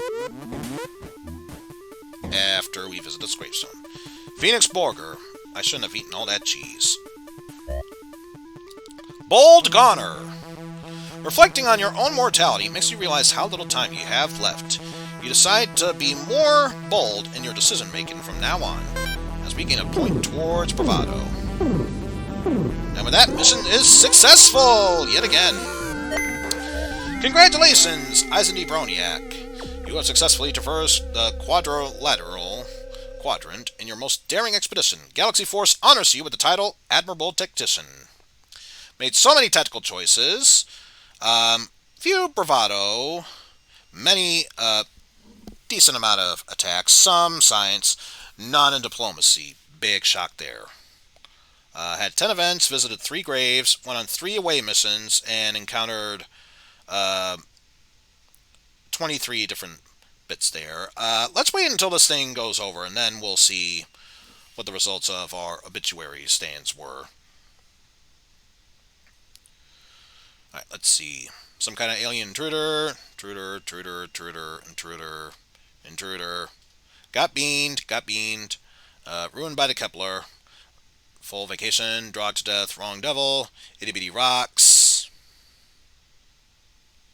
Torpedo. Sour beam and Gunyan trail mix. Slain by a deadly doppelganger. Universal science victim. Couldn't handle alternate U. Sampled the wrong piece of food. Elephant centaur. Lost in maze. Death by ice cream. Crushed by blob and nutripaste. Wasn't ready for that space vortex. Alrighty.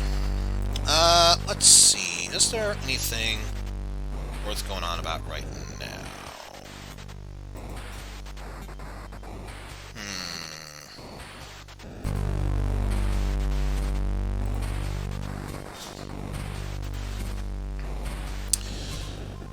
Honestly, I think I'm done for now. I mean, we've already had 4 successes, and I'm pretty sure we'll be coming back at some point to tackle these last 2. I mean, of course, I finished them off stream. It'd be nice to show them being a success on stream as well. But yeah, that's going to do it for me today, folks. Thank you all for watching. If you are new to the channel and haven't done so already, please be sure to leave a follow. It always helps the channel grow bit by bit. And I think I know who we are going to raid. First things first, however. Let's go and see what the potential choices are.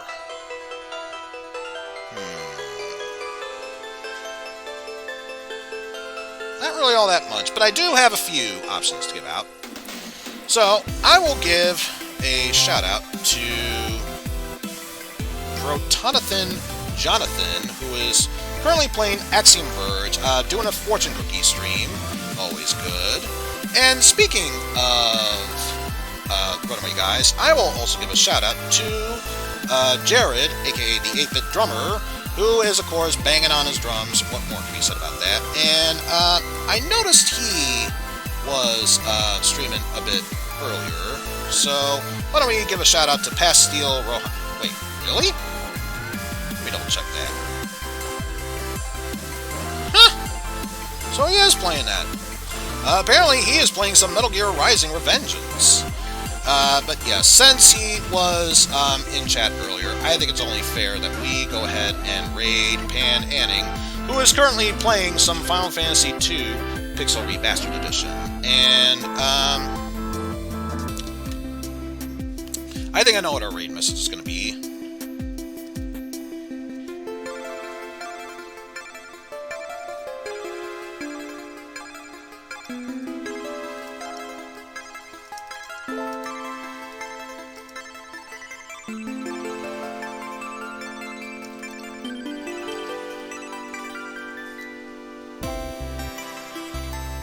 Yeah, I think this is only fair.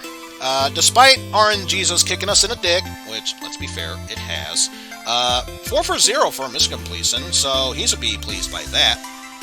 But yes, that'll do it for me today, folks. Tomorrow, we will more than likely carry on with some more of Mega Man 02. Wait, 02. 04, Jesus Christ. You think I'd learn how to count by now. Apparently, counting is so beyond someone of my caliber. This is why math is not my strong suit. But yes, be sure to look forward to that and the upcoming schedule for next week. So until then, folks, take care, and we shall see you all later, everyone. I'm more than certain once we get to the last 2 explored areas, that's definitely where Jesus will kick us in the dick real hard. Maybe even shove its foot up our assholes. Anyway, later!